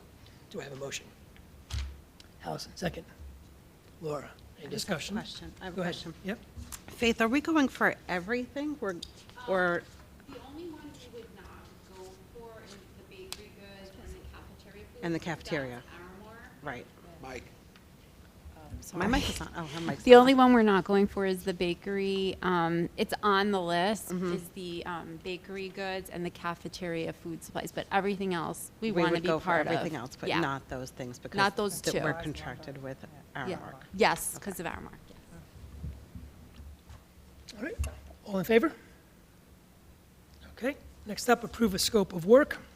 Be resolved that the Board of Education of Tuckahoe Union Free School District hereby authorizes the district to enter into a statement of work in the amount of $34,032.04 for wireless locks to be procured through LHRIC and Day Automation to support the district's physical security projects, including implementation of the installation of new doors at Cottle School. The Board of Education further authorizes the board president and/or the superintendent of schools to execute the SAO for this work and to take such other actions as necessary to effectuate the SAO. Do I have a motion? Laura, second. Allison, any discussion here? All in favor?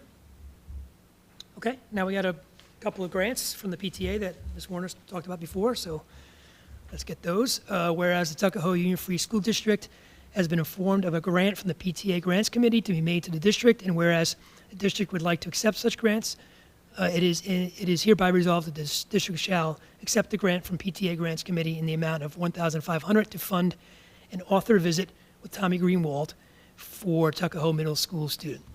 Do I have a motion? Therese, second. Allison, all in favor?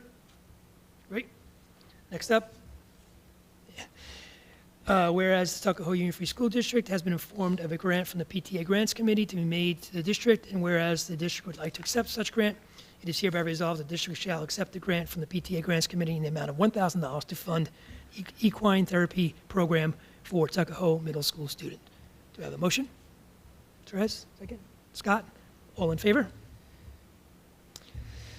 Whereas Tuckahoe Union Free School District has been informed of a grant from the PTA Grants Committee to be made to the district, and whereas the district would like to accept such grant, it is hereby resolved that the district shall accept the grant from the PTA Grants Committee in the amount of $2,000 to partially cover the cost of adaptive instruments for general and special education for Tuckahoe Middle School and Tuckahoe High School. Do I have a motion?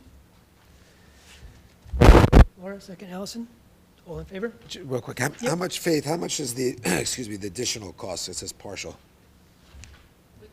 The adaptive for the instrument? adaptive, Just curious how much instruments. it costs us, that's all. Okay, that's all. We do. It's in the. Okay, so. Did you get the necessary votes for that? Yeah, okay, good. All right, next up, whereas Tuckahoe Union Free School District has been informed of a grant from the PTA Grants Committee to be made to the district, and whereas the district would like to accept such grant, it is hereby resolved that the district shall accept the grant from the PTA Grants Committee in the amount of $1,300. Pause Madness Prismatic Show at William E. Cottle Elementary School. Do I have a motion? Allison, second. Laura, all in favor? And one. Yep. And one more from the PTA, whereas the Tuckahoe Union Free School District has been informed of a grant from the PTA Grants Committee to be made to the district, and whereas the district would like to accept such a grant, it is hereby resolved the district shall accept the grant from the PTA Grants Committee in the amount of $2,000 to help offset the overall cost and to support Tuckahoe High School chorus students' participation in music in the parks. Do I have a motion? Therese, second. Allison. Any discussion on this? All in favor? All right, so one big thank you to the PTA for all those grants. Very good stuff. Appreciate the support. We have two more donations. Is this PTA too? Oh, yeah, we got more PTA. Another PTA. I spoke too soon. Yeah, one's anonymous, one more from this. So this one's from the PTA, so lump it into our thanks. Whereas Tuckahoe Union Free School District has been informed of a donation from the PTA to be made to the district, and whereas the district would like to accept such donation, it is hereby resolved that the district shall accept the donation from the PTA in the amount of $2,000 to support Tuckahoe Theater Works and to use towards the spring musical Fiddler on the Roof. Do you have a motion? Laura, second. Allison, all in favor? And then lastly, another donation, whereas the Tuckahoe Union Free School District has been offered a donation from an anonymous donor to benefit Tuckahoe Theater Works, and whereas the district would like to accept such donation, it is hereby resolved that the district shall accept the donation from the anonymous donor in the amount of $2,000 support Tuckahoe Theater Works. Do I have a motion? Therese, second. Allison, any discussion on this? Thank you very much to the anonymous Big donor. winner tonight. Yeah. It works. Thank And you. I did Absolutely, see yeah. some, they were doing fundraising, and I think it's students, and I think maybe some of that anonymous was there. So good job to all those raising money. Well, They raised a lot of phenomenal money, program and as we this- saw tonight. It's really doing well. Really Thank you to great. the Really anonymous great. donor, Yeah. too. Yeah, wherever That's you a are, lot of thank you very money. much. Thank you. Yes, thank All you. in favor? All right, lastly, our personnel recommendations. Resolved that the Board of Education approves personnel recommendations A through I. Do I have a motion? Therese. Second. Laura. Any discussion on this? All in favor? All right, second recognition to the audience. We'll flow right by that, and I can adjourn the meeting. Do I have a motion to adjourn? Scott, second. Laura. And this night finally comes to an end. All in favor? 11 o'clock. Good stuff. Thank you. Okay.